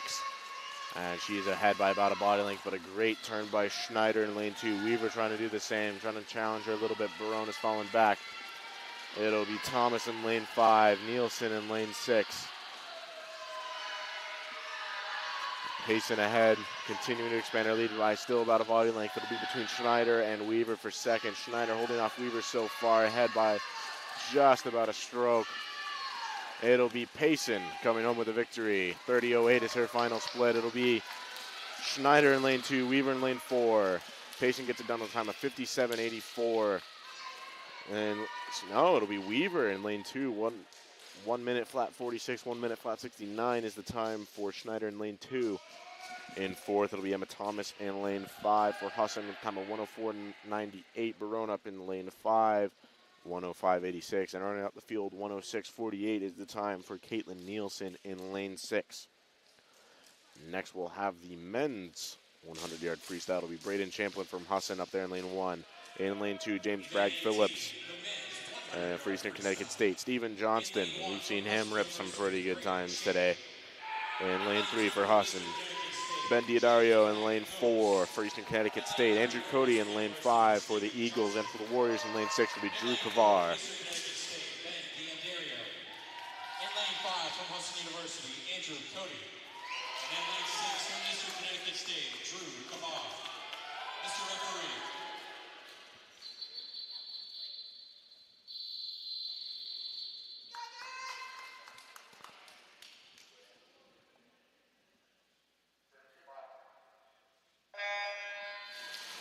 Again, Champlin up there in lane 1 getting a quick start. Teammate Johnston, they come up just about even right in front. It'll be Johnston looking to head to the wall first over Diodario in lane 4. It'll be Johnston to the wall first, closely followed by Braggs Phillips in lane 2. Champlin right on his heels in lane 1. It'll be Johnston just pacing the field by about half a body length. He's continuing to build his lead. Champlin up there in lane 1 doing the same, just about a half a body length over Braggs Phillips in lane 2. Ben Diodario hitting the wall third. It'll be 24.67 is the split for Johnson. He's building his lead to about a body length.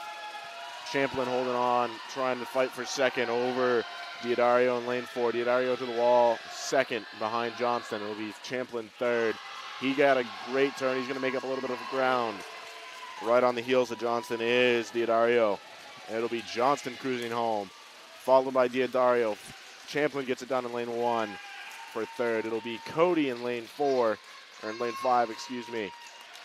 And Johnson gets it done with a time of 50.68 in second. That'll be Diodario, 52.23.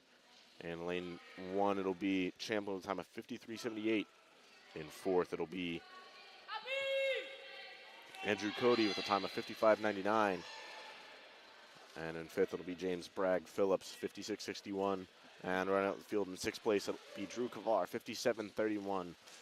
The final times we look towards the women's 200-yard backstroke. It will be Ali Verdicchio in lane 1, Abby Howe in lane, or Abby Verdicchio in lane 2, excuse me, Abby Howe for the Eagles in lane 3. The Allison Ronan in lane 4, Sydney Jordan for Husson in lane 5, and Olivia Grimm rounds out the field in lane 6. All down in Amherst for the men's NCAA soccer tournament. Husson is trailing University of Amherst 1-0 with about 20 minutes left to play. Husson men's football fighting for a potential bowl berth. Trailing Salve Regina down at Salve 7-0.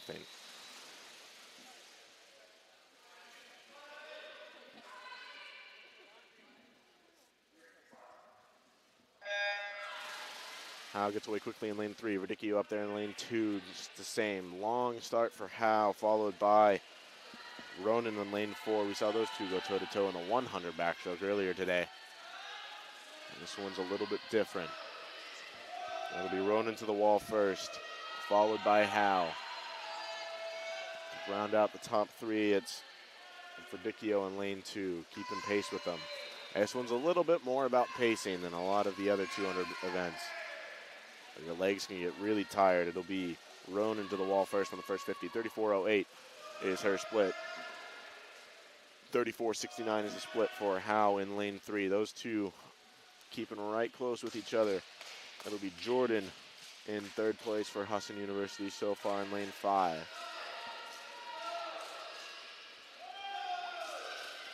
Verdicchio in lane 2, trying to challenge Jordan. Rounding out Olivia Grimm in lane 6. Howe keeping up with Ronan, about 3/4 of a body length lead. Howe needs to have a couple of good turns, try and make up a little bit of ground. Ronan seems to be running away with it a little bit. 36-46 was her split. Howe's 38-16. As Ronan continues to build her lead.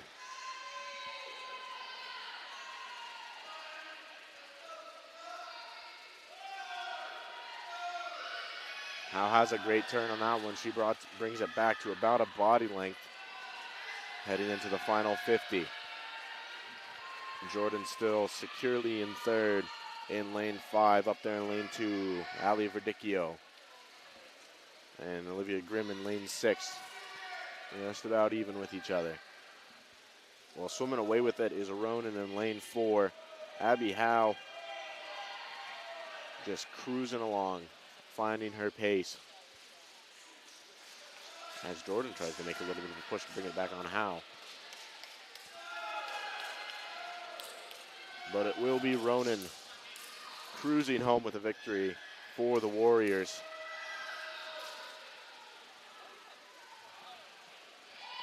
And it'll be Howe coming in second for the Eagles. 2:23.03 is the time for Allison Ronan and Eastern Connecticut State. Abby Howe runs it out 2:30.36 is her final time for the Eagles. Her teammate Sydney Jordan on lane 5, 2:35.85. As here comes Olivia Grimm in lane 6. Closely followed by your teammate Ali Verdicchio up there in lane 2. Grimm's time will be 2:49.39. And Verdicchio's will be 2:54.27.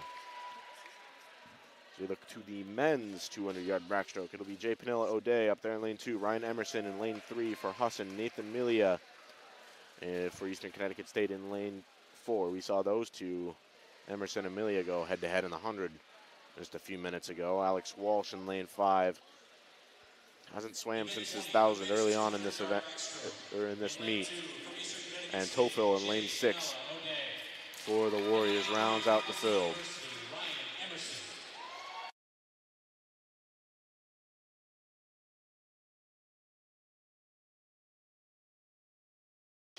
And in lane 6 from Eastern Connecticut State, Jared Tofil, Mr. Referee.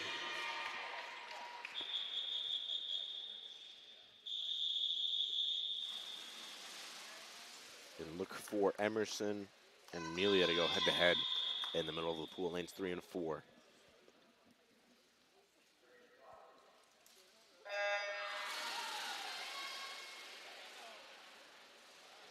Emerson gets away quickly, but first up is Walsh with a bit of a lead over Melia and Emerson. It'll be Walsh to the wall first, closely followed by Melia. They touch that even. Emerson just behind them gets a nice turn. So does Panilla O'Day up there in lane 2. as it'll be those four just about even with each other heading into the first wall.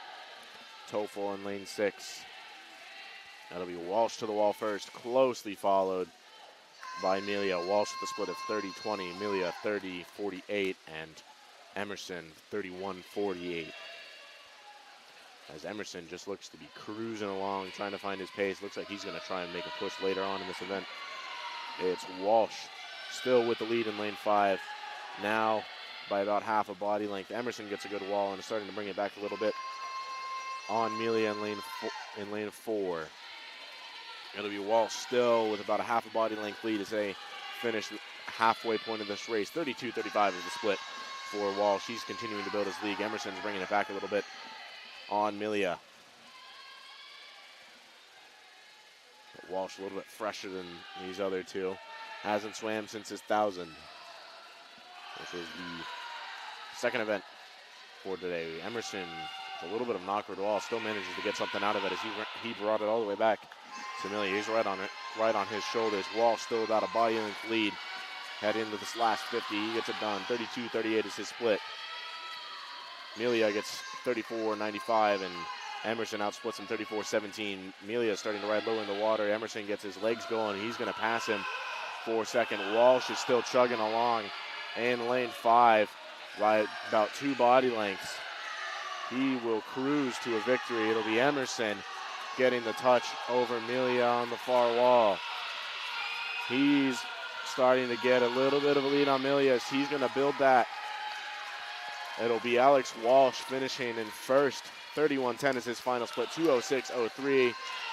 And Emerson gets it done in lane 2. Time of 2:11.04. 2:11.90 is the time for Amelia in lane 4.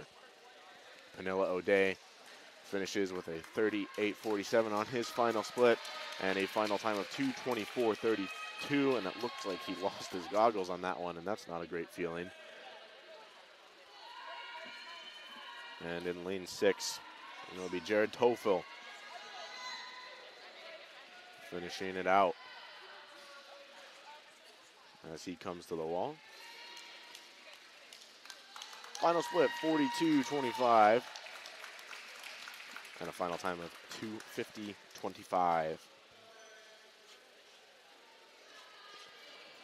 Next, we've got the 200-yard breaststroke. It'll be Jordan Allen for the Warriors in lane 2. Aaron Madden for the Eagles in lane 3. Tasha Frisch in lane 4 for Eastern Connecticut. Ava Emery in lane 5 for the Eagles. And Hannah Losbury for Eastern Connecticut in lane 6. This one you really want to stretch out and drive forward as much as you can using your legs. Try and be as long as you can.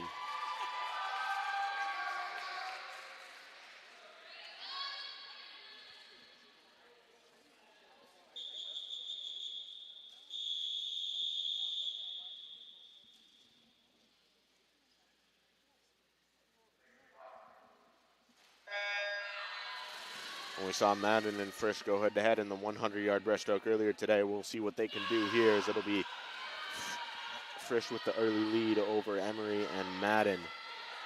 But again, just so close to start the event. It will be Emery to the wall first in lane 5, but a great turn by all 3 women coming off that wall. They're keeping it right with each other. Jordan Allen in lane 2 trying to catch back up a little bit. But it will be Emery to the wall first. Split in 37-44. Closely followed by her teammate up there in lane 3, Aaron Madden, 38-28. 38-42 is the split for Frisch. See Madden really trying to get the most out of her stroke, gliding a long time in lane 3. Emery doing the same in lane 5. Frisch is keeping it a little bit short. See how that pays off as this event gets a little deeper. The Emery still leading over Frisch and Madden, who are right on each other. Emery still split at 42-22. Closely followed by Frisch in lane 4. And Madden in lane 3. Madden starting to fall back a little bit.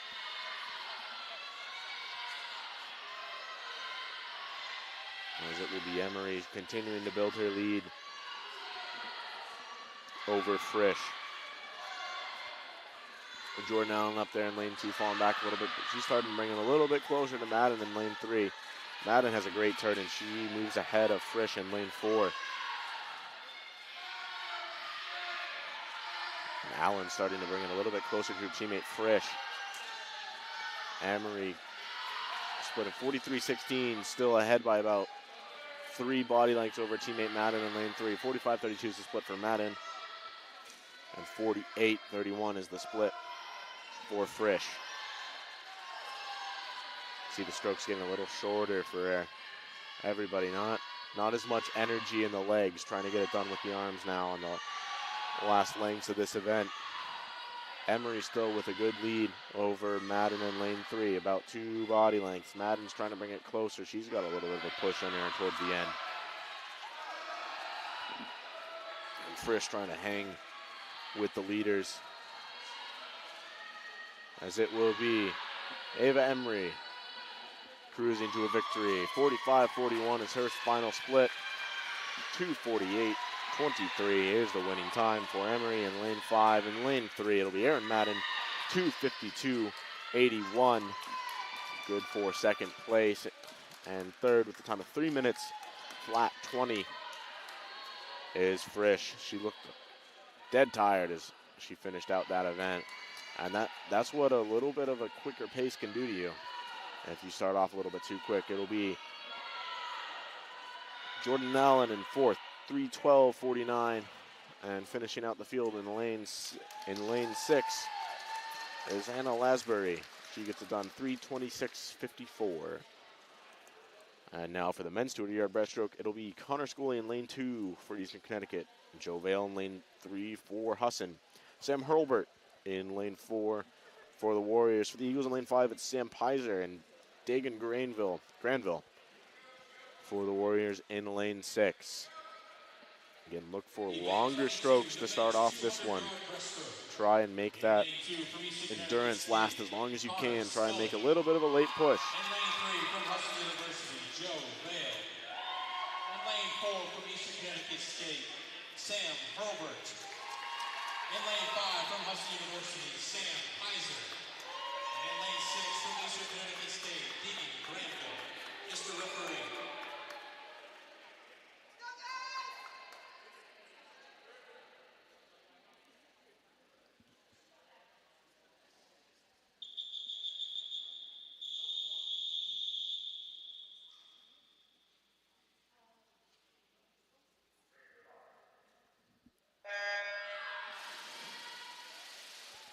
Away quickly in the lane 5, that's Sam Pizer. He comes up first. Vale, his teammate, gets a long start. He comes up ahead of the field. It'll be Vale and Hurlbert to the wall first.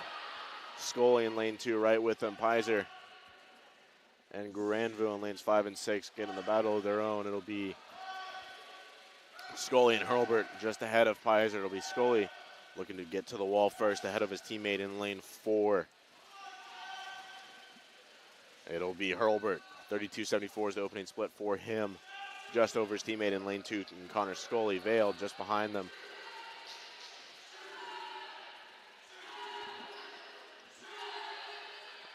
It will be to the wall first. Hurlbert in lane 4. Scully right behind him in lane 2. Vale trying to catch up a little bit in lane 3.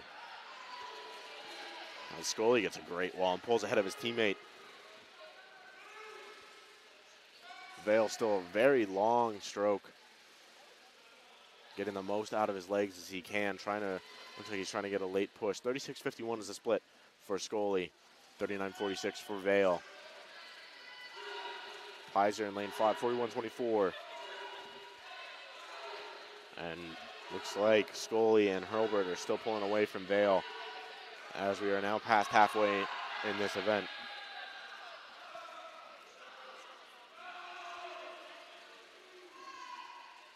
Scully's still pulling ahead of his teammate. You see him riding very low in the water. Has a quick stroke, which is quickened as this race has worn on. He'll get to the wall about half a body length ahead of his teammate. 38-25 is his split. See Vale really trying to pick it up a little bit. 40-45 is his split. But he's about 2.5 body length behind Hurlburt in lane 4. That's his closest competition.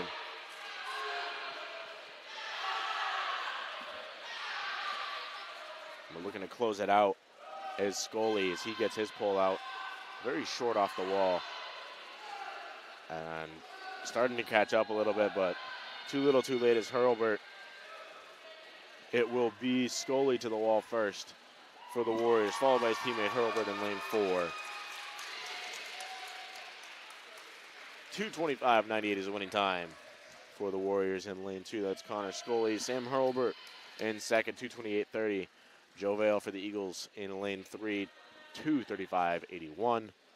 Sam Pizer in lane 5, also for the Eagles, gets it done with a time of 2:46.43. And rounding out the field in lane 6, that's Deegan Granville for Eastern Connecticut with a time of 2:55.50.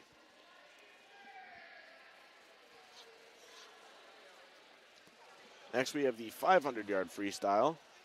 We saw the 1,000-yard freestyle earlier today. 500-yard freestyle will be Kat Christensen in lane 1 for the Eagles. In lane 2 for Eastern Connecticut, it's Katie Roberts. Maggie Poulin is in lane 3 for the Eagles. Jill Norbert in lane 4 for Eastern Connecticut. And in lane 5, also for the Eagles, it'll be Olivia Smith. This one, a little less mentally taxing than the 1,000, but it almost feels more physically taxing because you're trying to push that pace as best you can, but it's always so hard to try and do that. In lane 2 from Eastern Connecticut State, Katie Roberts. In lane 3 from Husson University, Maggie Poulin. In lane 4 from Eastern Connecticut State, Jill Corbin. And in lane 5 from Husson University, Olivia Smith. Mr. Referee.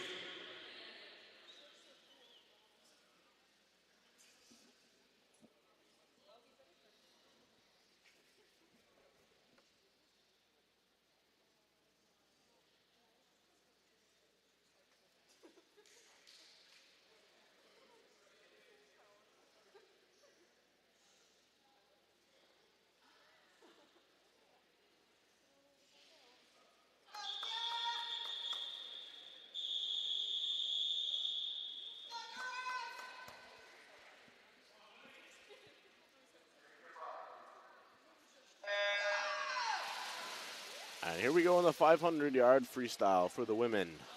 Again, it's Kat Christensen, lane 1, Katie Roberts, lane 2, Maggie Poulin, lane 3, Jill Norbert, lane 4, and Olivia Smith in lane 5. Now this event, another of the marathon events, and all about technique and pacing. Of course, the training plays into this greatly, but most of this falls back on your mental preparation for this event. You always have to have sort of game plan head into this, what you're trying to pace. As we see getting way early is Jill Norbert, 32.23 is her opening split. Look for her to slow down a little bit, settle into ideally around the 35s, 36s. You're opening with the 32. Again, it'll be 20 lengths of the pool. We saw 40 earlier in the 1,000.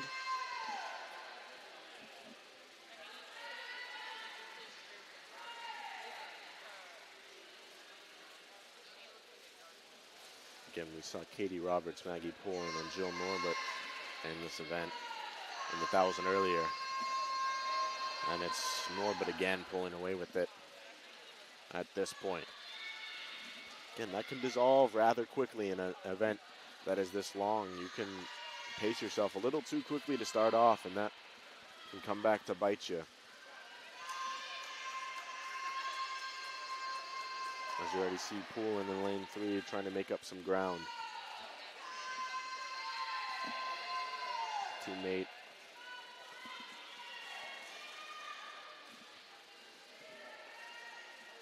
Olivia Smith in lane 5. Holding tight with the leader and Norbert.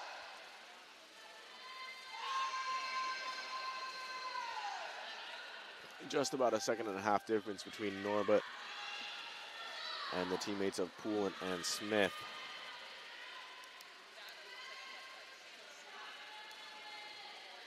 As we are approaching the 200 mark. And this event, 200 out of 500 yards down. And for our leader, Jill Norbert, splitting 38.93 and with a time of 2:25.07 at the 200 mark. Olivia Smith in lane 5, Maggie Poulin in lane 4, or in lane 3, excuse me. Trying to hang right with her, maybe making a late push as we were just about halfway into this.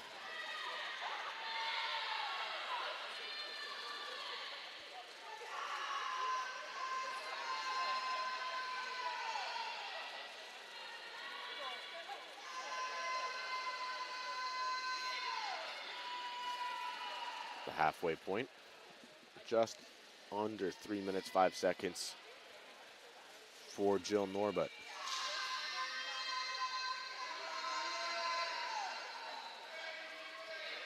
Poulin and Smith still hanging with each other, trying to stay with Norbert as best they can.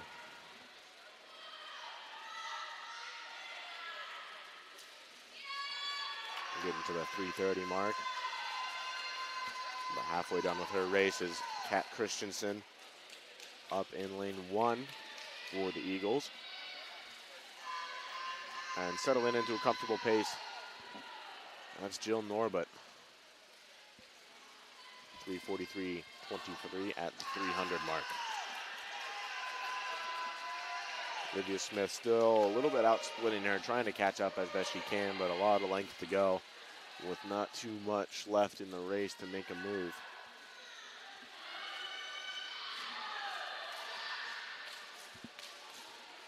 Katie Roberts starting to turn it up a little bit in a lane 2 for Eastern Connecticut, but still with a commanding lead. Jill Norbert in lane 4 for the Warriors. Poulin and Smith coming in for the Eagles, lanes 5 and 3 respectively.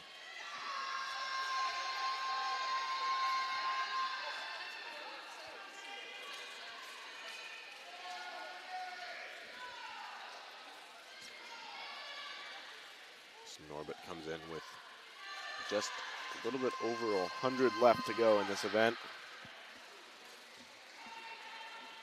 She looks to touch right about the 5-minute mark with 100 left, on her way to a pretty solid time. Poulin and Smith still going at it with each other, lanes 3 and 5. Smith still trying to hold her off her teammate.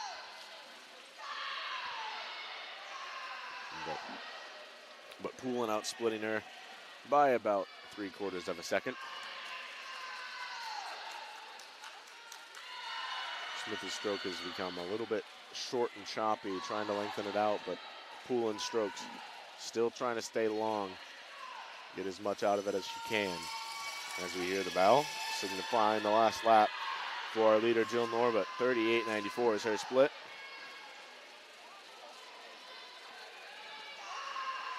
And we get a final score update from Amherst. It is 2-0 Amherst at the end of the clock. Closing out a fantastic season for Husson men's soccer and a first-round exit in the NCAA tournament. But the first NCAA tournament entry in quite a few years for the Eagles, capping off a fantastic season and capping off her race with a first-place finish is Jill Norbert. 6:18.01 is her final time. And Poulin and Smith right with each other. Looks to be Poulin ahead. And she will get the touch over Smith. No, it'll be Smith getting the touch over Poulin. 6:33.54 is the final time for Smith. Poulin, 6:33.76. And here comes Roberts in lane 2.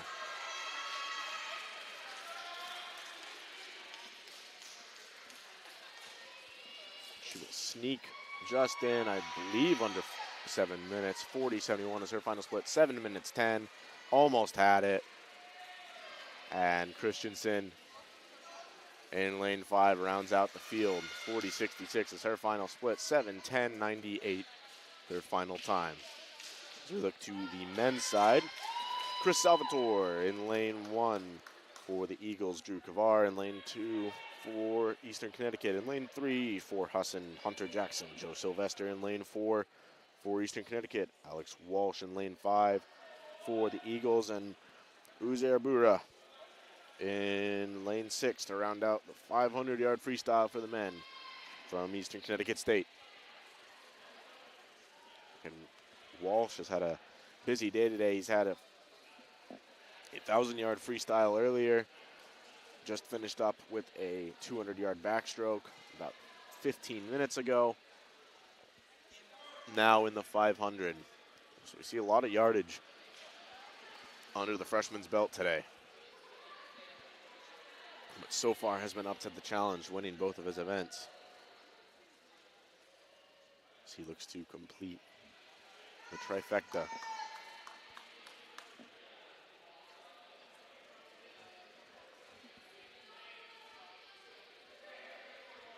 Also coming from the 1,000-yard freestyle is Drew Kavar and Chris Salvatore. Kavar from Eastern Connecticut, Salvatore from Husson. So both have a little bit of some distance under their belt today, and that can help you a little bit. You've already figured out your pace. Figured out your pace a little bit earlier today, and you know how you're feeling. So that can certainly help you. 500-yard freestyle. In lane 1 from Husson University, Chris Salvatore. In lane 2 from Eastern Connecticut State, Drew Kavar.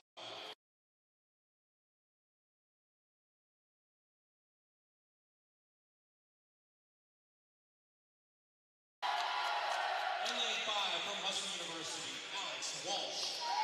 In lane 6 from Eastern Connecticut State, Uzi Bura. Mr. Referee.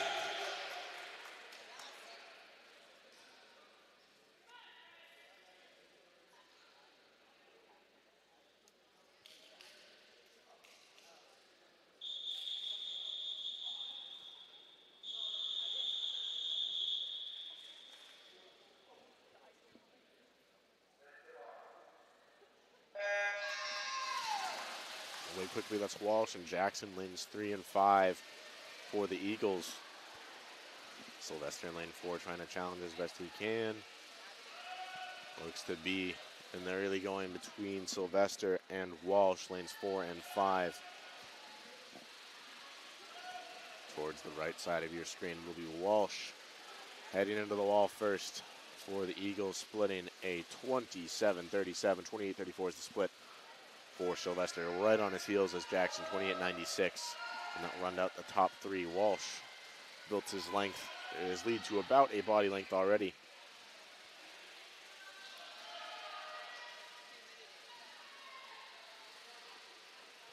But right on his heels, still trying to challenge him, is Sylvester.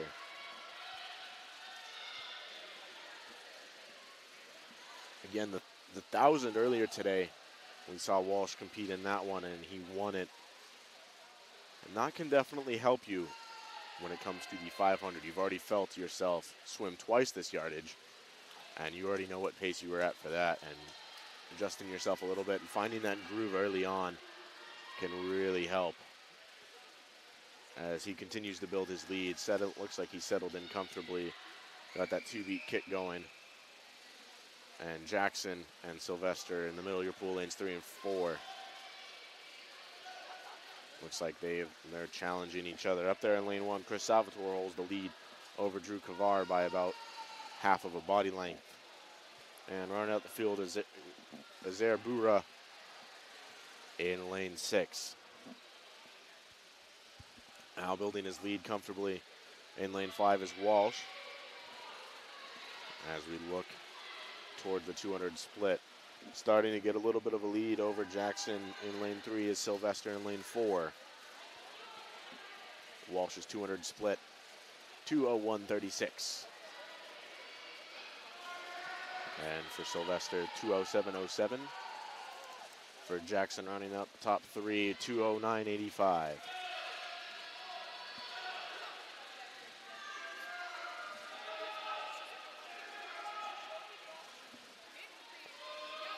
Walsh just about halfway done with this event. Still looking strong, holding his pace. Right at about a 31 mid. 31.67 is the split to the feet on that one. 2:33.03. Halfway done with this event. Heading towards about a 5:10 pace, which is a very respectable pace. Especially at this point in the year. We see Sylvester still pulling away a little bit from Jackson in lane 3.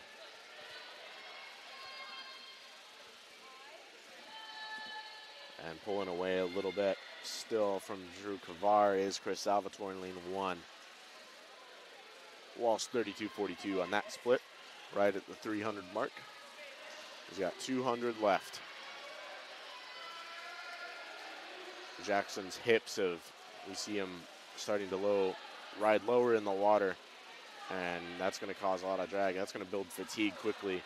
He gets him back up off the wall. Sylvester still building his lead, but Walsh is going to be nearly impossible to catch with the lead that he has built, which is approaching about a pool length over Sylvester in lane 4.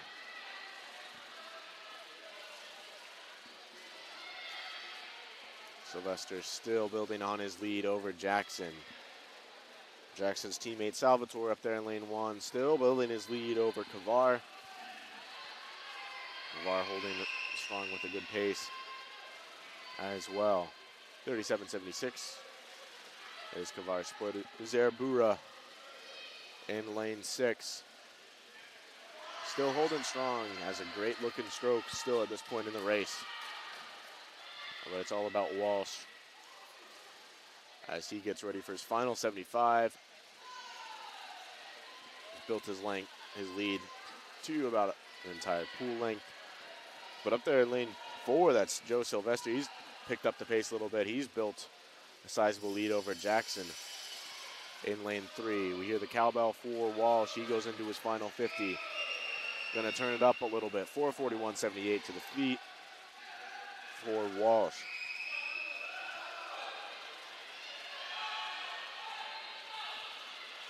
Walsh heads into his final 25.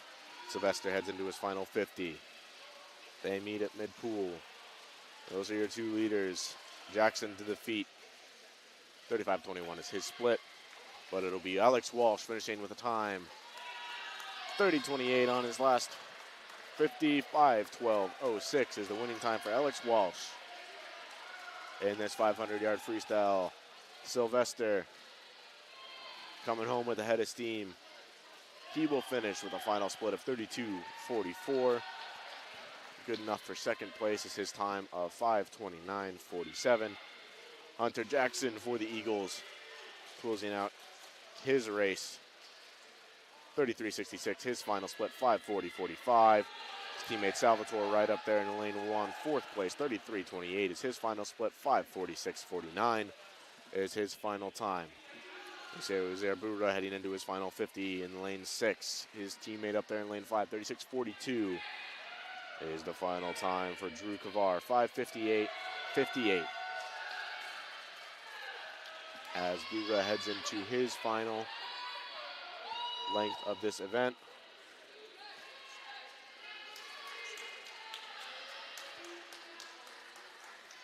Pushing towards the finish. He's looked strong and steady this entire event.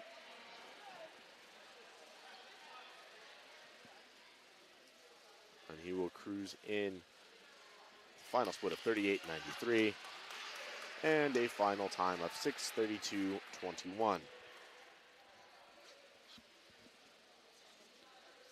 Looking ahead, we've got 100-yard butterfly for the women. In lane 2, it'll be Jenna Morin, Kayla Payson. In lane 3, Nancy Scanlon. In lane 4, Hannah Suter. In lane 5, and Ali Verdicchio in lane 6.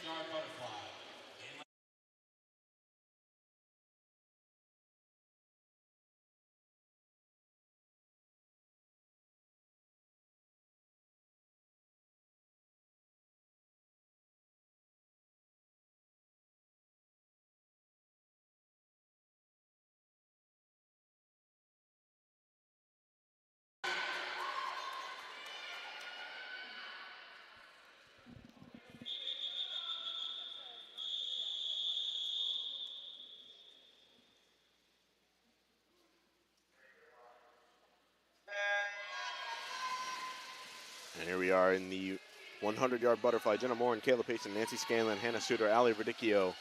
4 lengths of the pool butterfly. We see Payson getting out in front of Scanlon in lane 4. It'll be Payson to the wall first, followed by Scanlon in lane 4. In lane 2, it's Allie Verdicchio, or Jenna Moore, excuse me. Rounding out the top 3, Allie Verdicchio and Hannah Suter at a battle of their own in 5-6. It'll be Payson to the wall first, splitting 29-70, followed by Scanlon in lane 4, 30-70. It'll be between those two. Scanlon had a great wall. She's brought it back a little bit on Payson, but Payson still out in front. Again, said this a lot, the NAC champion in this event. And she's showing you why. She's built her lead. Even after a great push by Scanlon off of the wall, she's built her lead to about a body length. She's going to cruise home with a victory for the Eagles in this event. Final split of 33-32. Scanlon split 35-53. 103.02 is the final time for Payson in lane 3. In lane 4 for Scanlon, it's a 106.23. In lane 5, final time for Hannah Suter's 113.78. That'll round out the top 3. Jenna Moore up there in lane 2 gets a time of 115.36. And Allie Verdicchio closes it out with a time of 118.39. We got the men next for this 100-yard butterfly. Sam Pizer for Husson up there in lane 1. Elliot Anderson in lane 2 for Eastern Connecticut. Lane 3, that's Stephen Johnston. Saw him go head-to-head with Connor Rigo earlier in the 200 freestyle. It'll be Connor Rigo in lane 4. Andrew Cody in lane 5, and James Bragg Phillips in lane 6 for Eastern Connecticut. In lane 2 from Eastern Connecticut State, Elliot Anderson. In lane 3 from Husson University, Stephen Johnston. In lane 4 from Eastern Connecticut State, Connor Rigo. In lane 5 from Husson University, Andrew Cody. And in lane 6 from Eastern Connecticut State, James Bragg Phillips. Mr. Referee.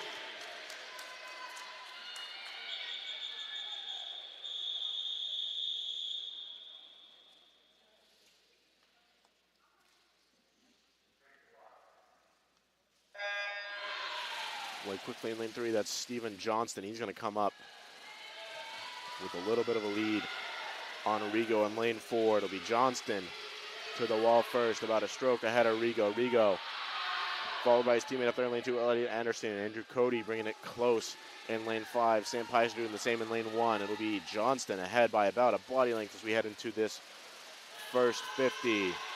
25.98 is his split, followed by Rigo in lane 4, 26.80. 28-24 is the split for Cody in lane 5. That runs out your top 3. Johnston trying to fly away with this one. He's trying to build a lead, but Rigo isn't letting him. Lane 3, that's still Johnston ahead by about a body length. Rigo has a great turn, but it's a little too long. And Johnston's going to come away with the win in this one. Rigo still right on his feet, but Johnston finishes 29.07 is his final split. A time of 55.05. For Rigo, 57.40, and Cody in lane 5 for Husson rounds out the podium, 101.22. Up there in lane 2, Elliot Anderson, 102.23. Sam Pizer, 102.96, and in lane 6, James Bragg Phillips. And as you hear, Stephen Johnston with a school record of 55.05 in this event. The 100-yard butterfly breaking a record set in 1973. So a long-standing record as Johnson chalks up another school record to his name. And we're going to take a quick break. When we come back, we're going to have the second round of diving. It'll be Riley Mahoney, Lily Butler, Jordan Bartlett, and Matt Steve going through a round of 6.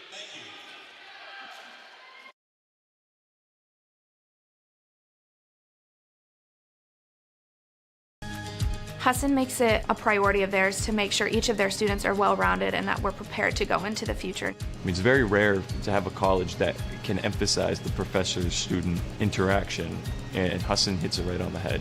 Instead of just, sitting in the classroom, it's a great way to get hands-on experience. I'm actually out here doing things and seeing how things work. After being here and meeting the people, I decided this is where I wanted to be, that there was no better option for me.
Welcome back inside the Weber pool here in Bangor for the second diving portion. I'm Ethan Moss, getting ready. Riley Mahoney, her first dive from Husson will be a 51.22. Forward 1 somersault, 1 twist from the free position, difficulty 1.9. 51.22D. Forward, 1 somersault, 1 twist, free, 1.9. Again, this will be a round of 6 dives. We have 4 divers competing in this one.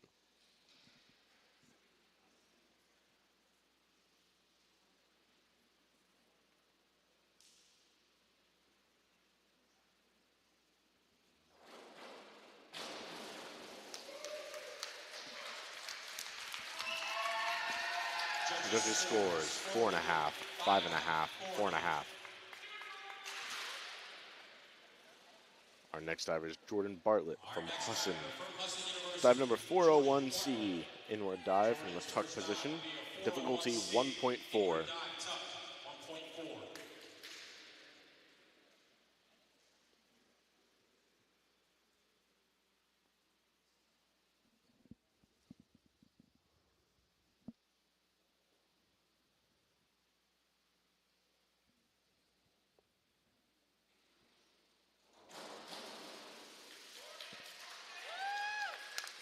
Judges scores 4.5, 4, 4.5.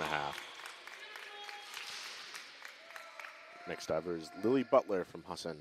401C, inward dive from the tuck position, difficulty 1.4.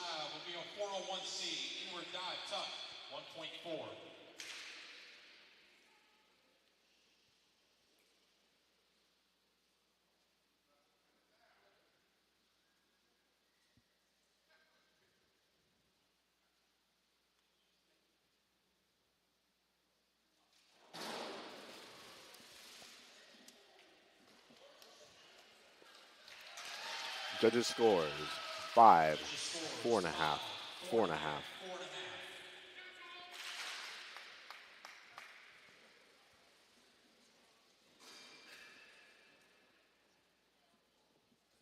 Riley's second dive will be a 403C, inward 1.5 somersault, tuck, 2.2.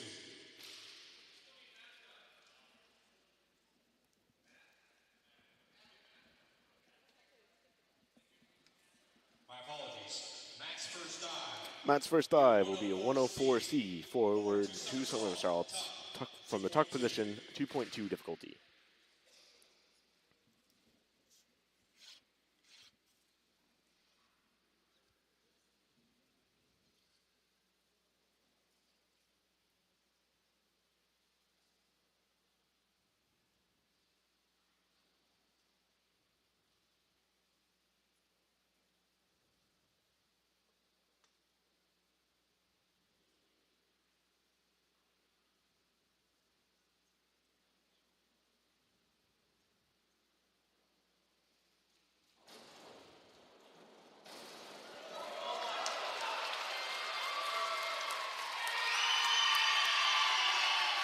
Judges scores 6, 7, 6.5, 7.5.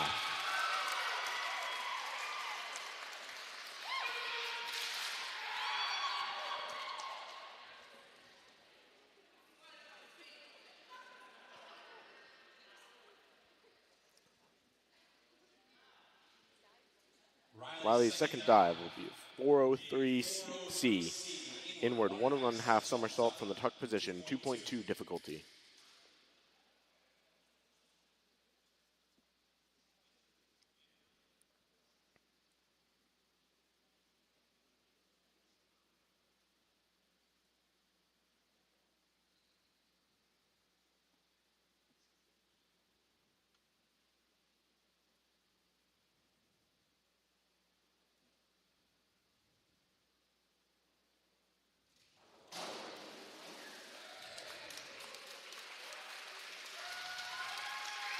Judges scores 5, 5, 5.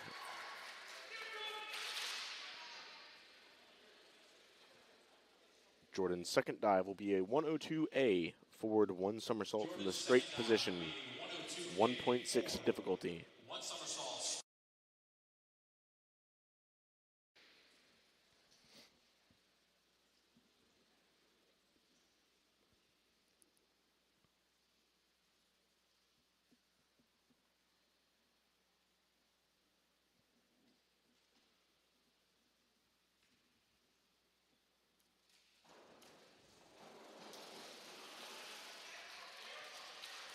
Judges' scores, 4, 3.5, 4. Lily's next dive is a 402C, inward one somersault from the tuck position, 1.6 difficulty.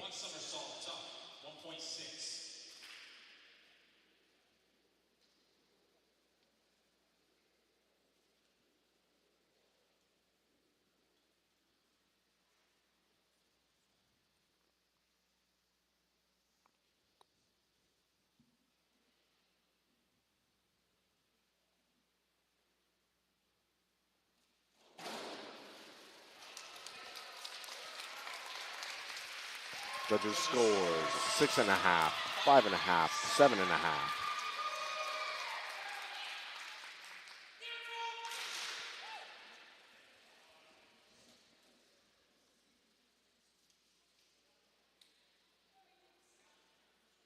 Matt's second dive is a 51-22D, forward, one somersault, one twist from the free position, 1.9 difficulty.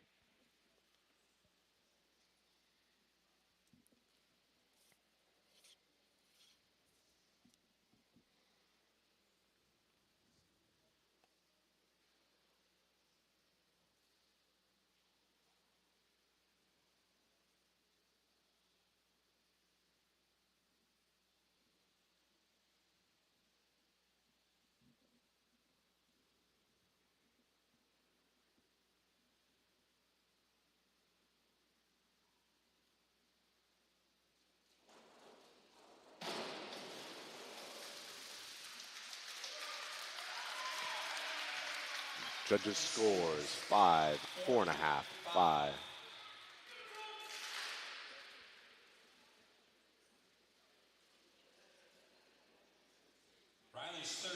Opening our third round will be Riley Mahoney, 302B, reverse one somersault from the pike position, 1.7.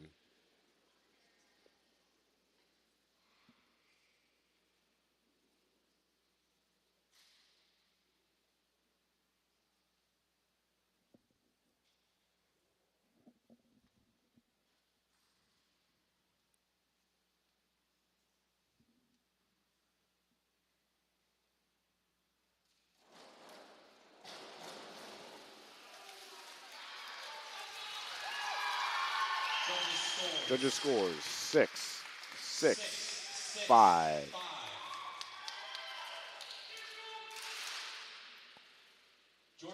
Jordan's third dive is a 51-21D, forward one somersault, one half twist, free position, 1.7 difficulty.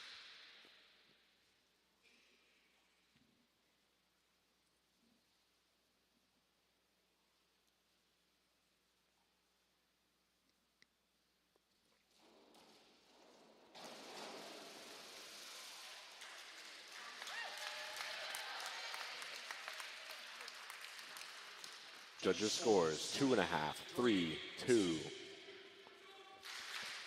Lily's third dive is a 202A, back one somersault from the straight position, 1.7 difficulty.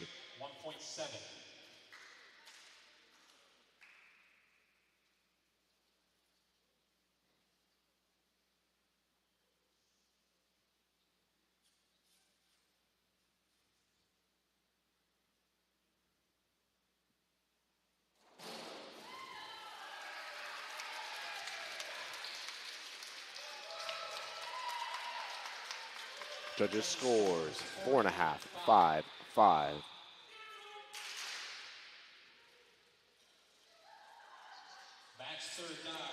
Matt's third dive is a 303C, reverse, 1 1/2 somersault from the tuck position, 2.1 difficulty.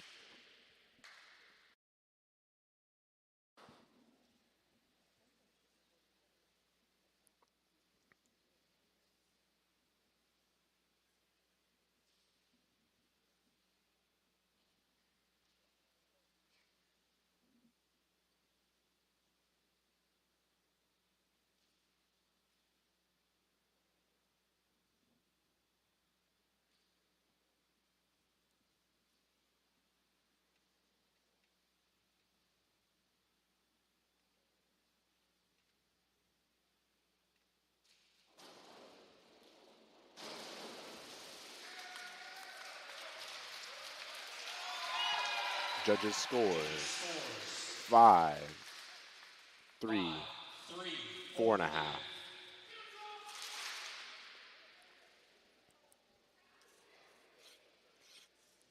Riley's fourth dive is a 202A, back 1 somersault, straight position, 1.7 difficulty.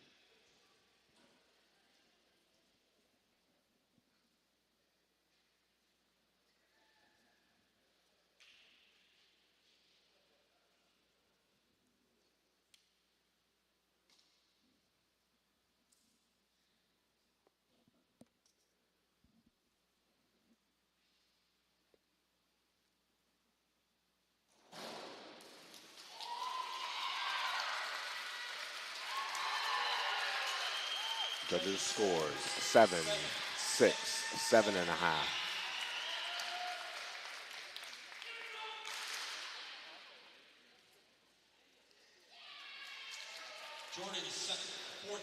Jordan's fourth dive is a 301A, reverse dive, straight position, 1.8.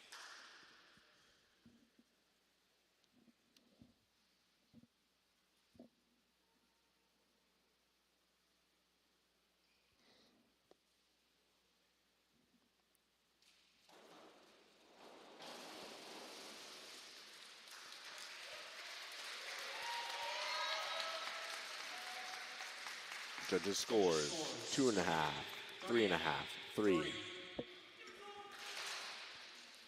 Lily's fourth dive is a 52-21D, back 1 somersault, 1 half twist, free position, 1.7 difficulty.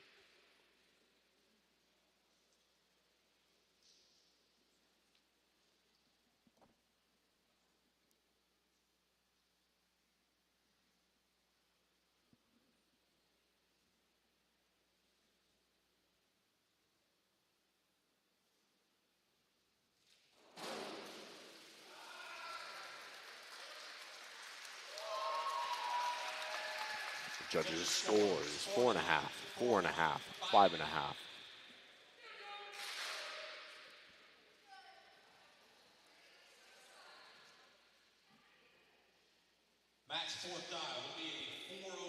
Matt's fourth dive is a 403C, inward 1 1/2 somersault from the tuck position, 2.2 difficulty.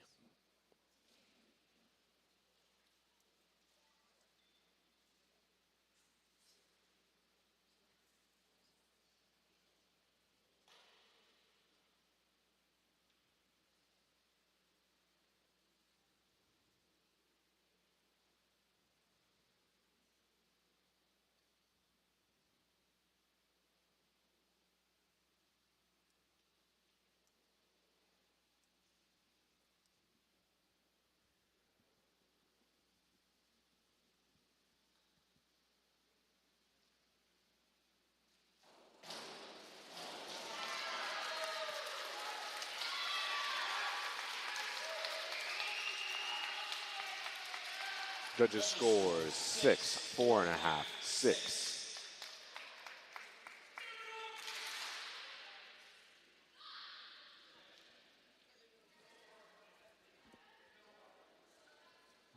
Riley's fifth dive is a 103B, forward 1 1/2 somersault from the pike position, 1.7 difficulty.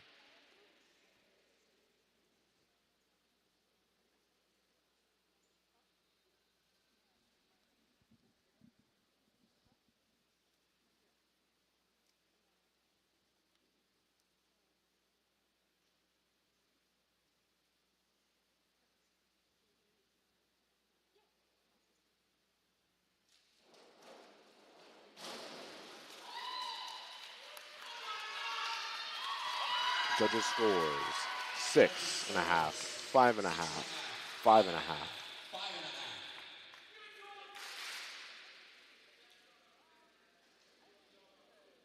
Jordan's fifth dive is a 201A, back dive, straight position, 1.7 difficulty.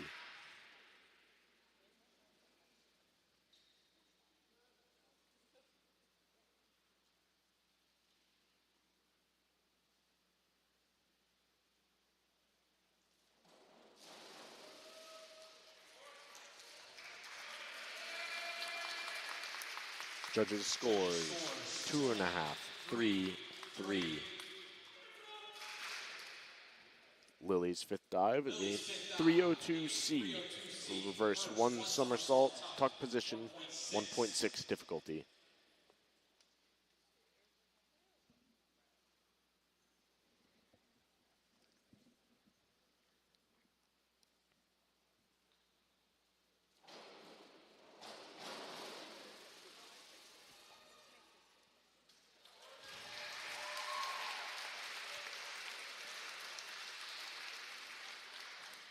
Judges' scores 6.5, 4.5, 4.5.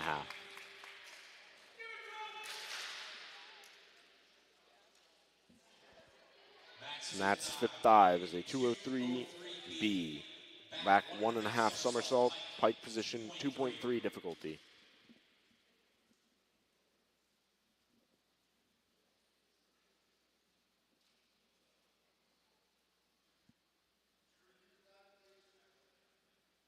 Matt's fourth dive will be a back 1.5 somersault pike, 2.3.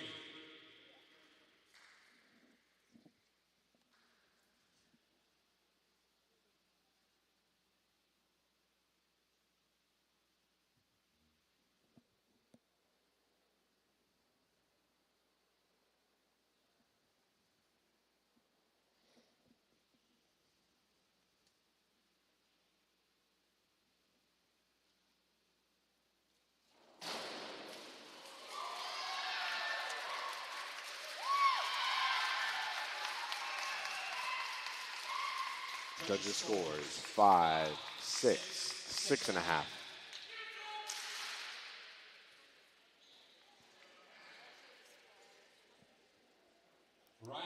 Riley's sixth and final dive is a 104C. Forward 2 somersault, tuck position, 2.2 difficulty.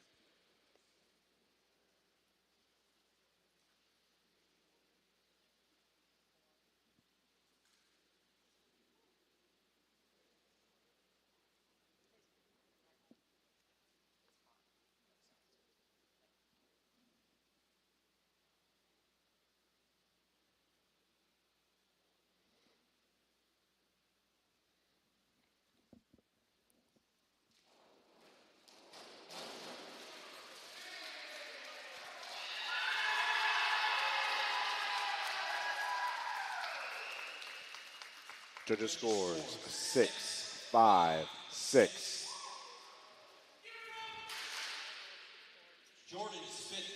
Jordan's sixth and final dive is a 202C.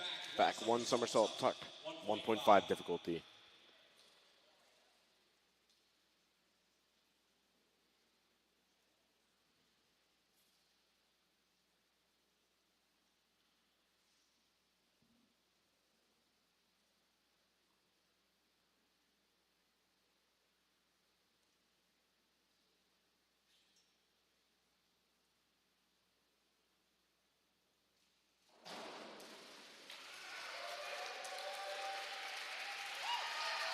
Judges' scores 3.5, 3, 4.5.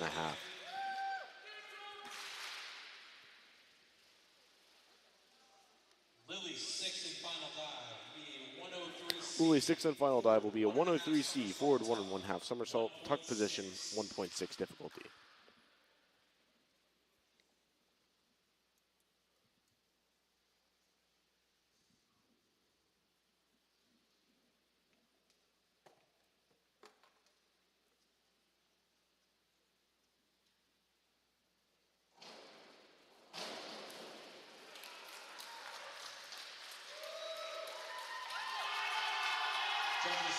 Judges' scores 5.5, 6.5, 5.5.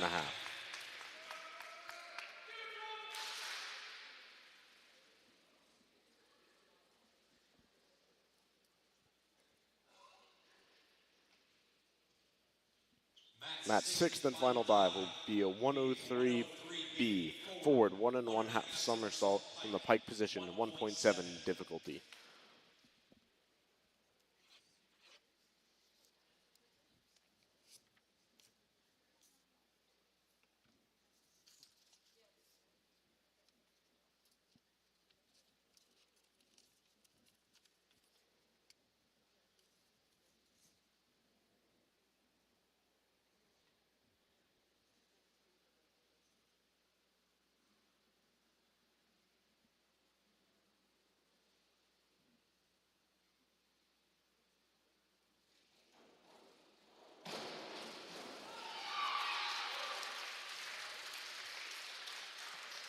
Judges scores 7.5, 7, 4.5.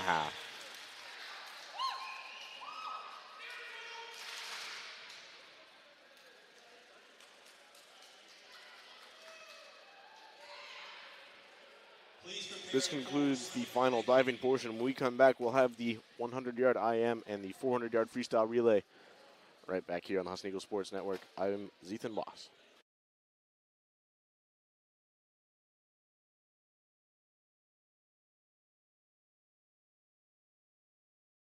5 years ago, we started this journey of recycling. And with that same ingenuity, with that same innovation, and with that same entrepreneurship, we're approaching our next 45 years. We have an obligation to figure out how we can consume less, how we can recycle more, how we can create more sustainable products, and how we help our customers enable that. We owe it to the future generations to continue to do better and recycle better.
Welcome back inside the Weber pool.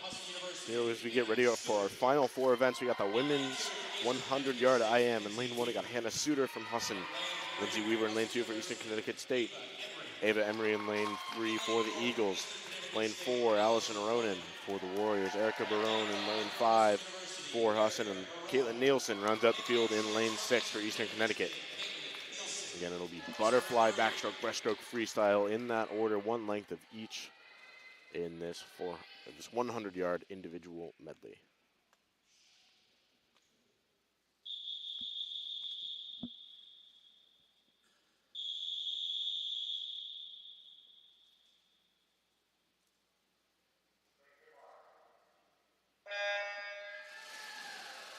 Off quickly in lane 3, Ava Emery for the Eagles. She gets ahead and comes up after a long start just in front of Ronan in lane 4, but it's so key, these transition turns between the strokes. Getting a good turn in lane 2 is Lindsay Weaver for the Warriors. And right on her heels, that's Ava Emery and Allison Ronan in lanes 3 and 4 respectively. You're going to see Ronan head into the wall first into the breaststroke. She goes with the bucket turn. Emery and Weaver go more conservative with a regular crossover turn. The Emery trying to make up some ground on the breaststroke.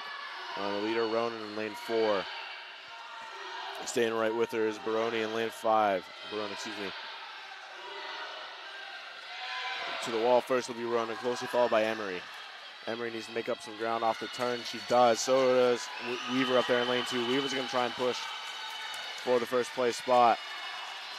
But holding her off is her teammate Ronan. Ronan will get the victory in this event. 37:09 is her split on that last 50. With final time of 1:07.26. Second place goes to Weaver, 1:08.23. Third goes to Emery, 1:10.41. Teammate Barone in lane 5, 1:10.50. In lane 1, 5th place, Hannah Suter for Husson. And in lane 6, running out the field, Caitlin Nielsen from Eastern Connecticut, 1:16.36.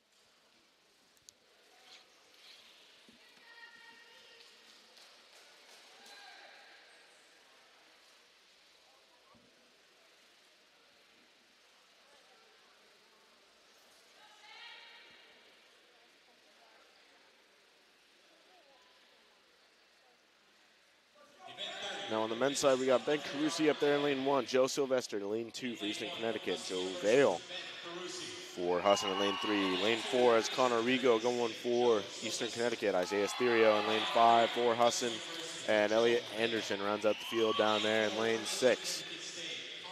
Again, butterfly, backstroke, breaststroke, freestyle, one length of each in that order. Again, the transition turns between the strokes, so important. A lot of times the race will come down to how quickly you can get in and out of the walls and transition between the strokes.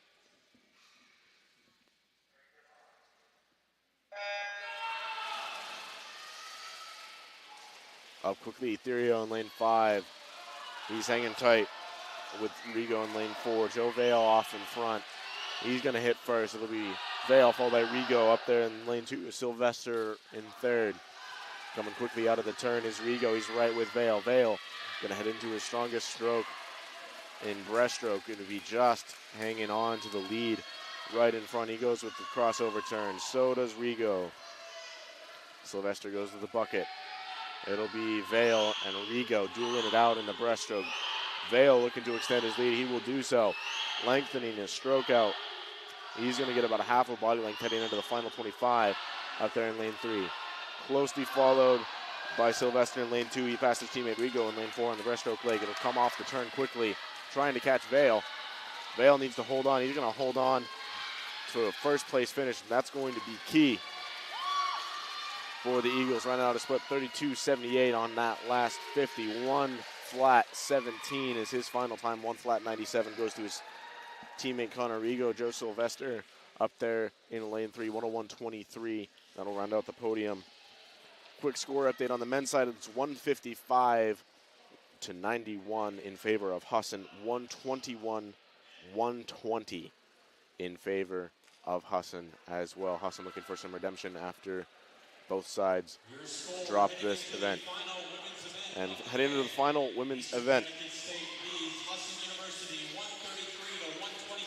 133 to 127 is the score for the women following that 100-yard IM.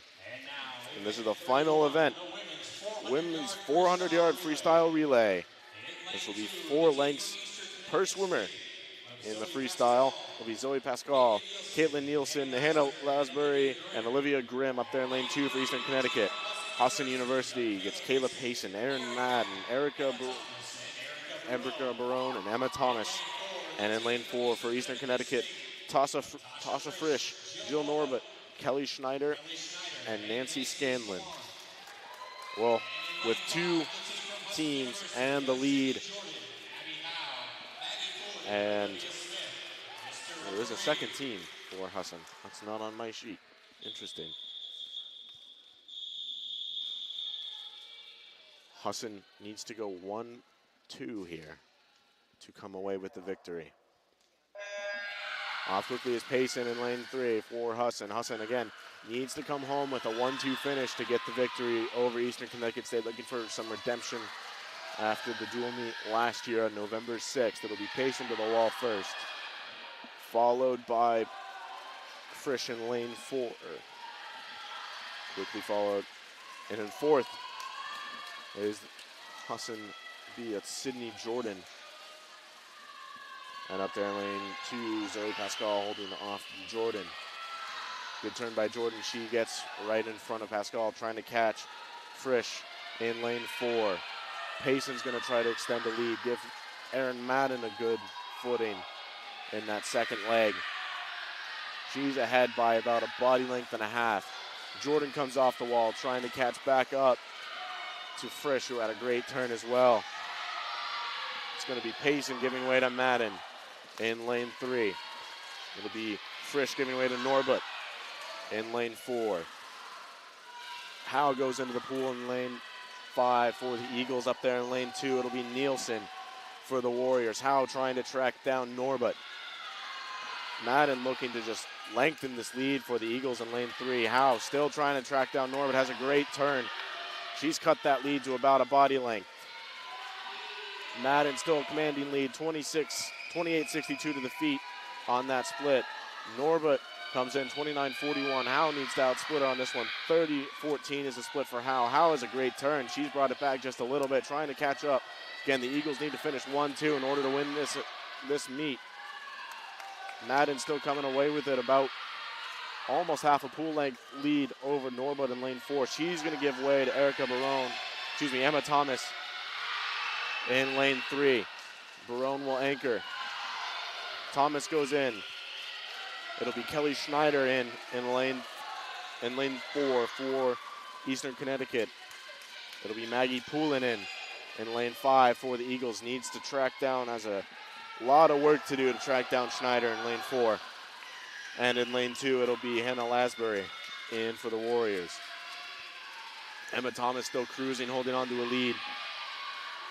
Trying to hold off a charging Kelly Schneider in this third leg of the 400-yard freestyle relay. Schneider has a great wall, building the lead over Husson in lane 5. Poulin comes off the wall. Schneider still trying to track down Thomas. She's cut the lead down to about a body length and a half. She's going to track her down. It's going to come down to Barone and Scanlon in lanes. Barone and Scanlon in lanes 3 and 4. It's going to be between those two. Barone has a start of about a length and a half. But a great start by Scanlon. She's already cut it down to about a body length. Barone needs to have a great wall to stay in front.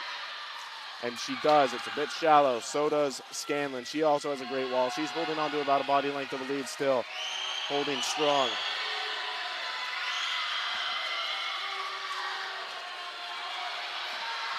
Barone with the lead of about a body length at the end of this last 50. 28-82 is the split for Scanlon. She's brought it back a bit. She's brought it under a body length. She's going to bring it a little bit closer. Heading into this last wall, Barone needs to have a good turn. Bringing it all the way back from down about a half a pool length is Scanlon. Baroni, see what she has left in her in this last 12 and a half yards. She's going to try to hold her off. She's going to do so. It's going to be close coming down to the wire. Right at the end, it's going to be Barone finishing it out for the Eagles. Just barely holding on with a valiant effort from Nancy Scanlon in lane 4 for Eastern Connecticut. 4:03.95 is the final time for the Eagles. 4:04.89 is the final time for the Warriors. Olivia Smith closes out 4:22.84 for the Eagles in lane 5. That's good enough for third place. And cruising home in 4th is Olivia Grimm up there in lane 2 for the Warriors. So that should bring the score very close. I'm not quite sure what the math is in my head, but it will be very close between these two teams heading into the final event, separated by 15 points. Now on the men's side, prior to the 100-yard IM, it was 155.91 in favor of the Eagles. 400-yard freestyle relay. Lane 2, Eastern Connecticut State, led by Drew Kavar, Uzair Bura, Jared Toffel, and Jay Canilla O'Day up there in lane 2. Husson University, a relay. Isaiah Stereo leads it off. Braden Champlin, Hunter Jackson, Andrew Cody gets the anchor. Eastern Connecticut, led by Nathan Milley in lane 4. Connor Scully, Joe Sylvester, and Ben Diodario. Husson University in lane 5, Sam Pizer, Ben Carusi, Chris Salvatore, and Jacob Brown.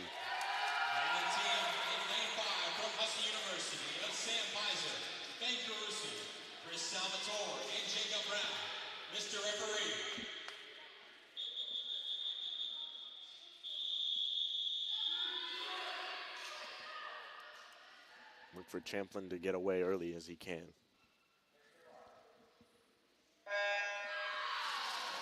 And gets away quickly in lane 3. That's Champlin. Comes up first, but quickly right on his heels. That's Amelia in lane 4. It's going to be Amelia to the wall first, just ahead of Champlin.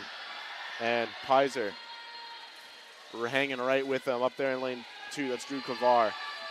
Champlin's going to bring his way back. They're dead even as they come into the first wall. It'll be Amelia with a split of 25-57. Right behind him is Champlin, 25-88. Getting a much better wall as Amelia than Champlin. Champlin's got to bring it back on this wall. He's brought it back to dead even. Be Champlin to the wall first. Champlin off the wall. He's going to come up last and gets ahead of Amelia. Champlin's going to give away to Isaiah Therio. Amelia will give way to Connor Scully. Therio should be fresh. And right into the pool are those two. Therio comes up really quick. Not ideal coming off of a relay start. You got a lot of momentum going in your favor. We see Scully get a longer start, and he's already ahead of Therio by about half a body length. In lane 2, Ben Carusi into the pool for Husson. Up there is Uzair Bura for Eastern Connecticut. Therio's got to try and track him down a little bit in lane 3 for Husson.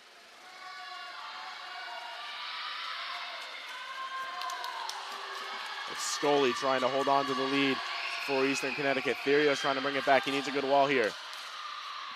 Therio will give way to Hunter Jackson. Scully will give way to Joe Sylvester. Sylvester has had quite the program today. Therio's brought it all the way back. It's going to be dead even as we head into this third leg. It'll be Jackson and Sylvester into the pool. Sylvester with a nice long start gets ahead of Jackson by about half a body length. Carusi will finish and give way to Chris Salvatore, who's also had a monster program today. Jared Toffel up there in lane 2 will take over. Salvatore is going to try and pace away from Toffel, but here comes Jackson and Sylvester right at each other's heels. It'll be Sylvester to the wall first, 25-53 split. Jackson gets a 26-08. Jackson has a rough wall as he comes up about a body length ahead. He lost about half a body length off of that wall. He needs to make up some ground. He's going to hand it over to Andrew Cody to anchor. And Ben Diodario will do the anchoring duties for Eastern Connecticut State. Jackson had a much better wall than he did on this end, and he's brought it back to about a body length. Cody still has some ground to make up. Is he up for the challenge? It'll be Diodario into the water, followed by Cody. Trying to bring it home for Husson in lane 5 will be Jacob Brown, and Jay Panilla O'Day will do the duties for Eastern Connecticut. Extending their lead is Diodario, but a great wall by Cody. He's brought it back. He's surging. He's giving Diodario a challenge. Cody needs another monster wall to try and stay in this one. We have seen greater things happen, but not the wall he needed. Keeping his pace as Ben Diodario has held that lead by about a body length and a half. Still holding the lead for the Eagles in lane 5. For third place is Jacob Brown ahead of Panilla O'Day. Cody won't catch him. Ben Diodario is going to come home and finish for the Warriors. Cody still on his heels. 26-96 is the final split. 3:31.97 will round out the time for the Warriors. 3:36.13 for the Eagles in lane 2. Brown's going to hold off Panilla O'Day, who's surging towards the end. Good enough for third place, and Panilla O'Day will round out the field. 3:51.33 for the Eagles in lane 5. 3:54.54 for the Warriors in lane 2. As we await the final scores, we've seen quite a meet today. Very close event. Just kind of what we were expecting between these two teams. A lot of the Husson University men especially have gotten quite the boost from an incoming class of freshmen and looking to compete for an ACT title this year. Same thing with the women on their side. And we have the final scores on the women's side. It'll be 141.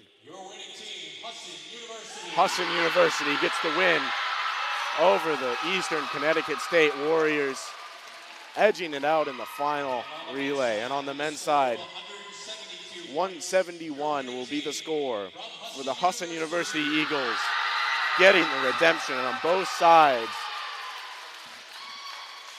over this team. Again, both these teams fell to them last year on November 6th, and they get the redemption this year on this dual meet. And we'll be back next week here at the Weber Pool for a dual meet against Colby Sawyer. Again, I've been Ethan Moss. Thank you for tuning in today on the Husson Eagles Sports Network.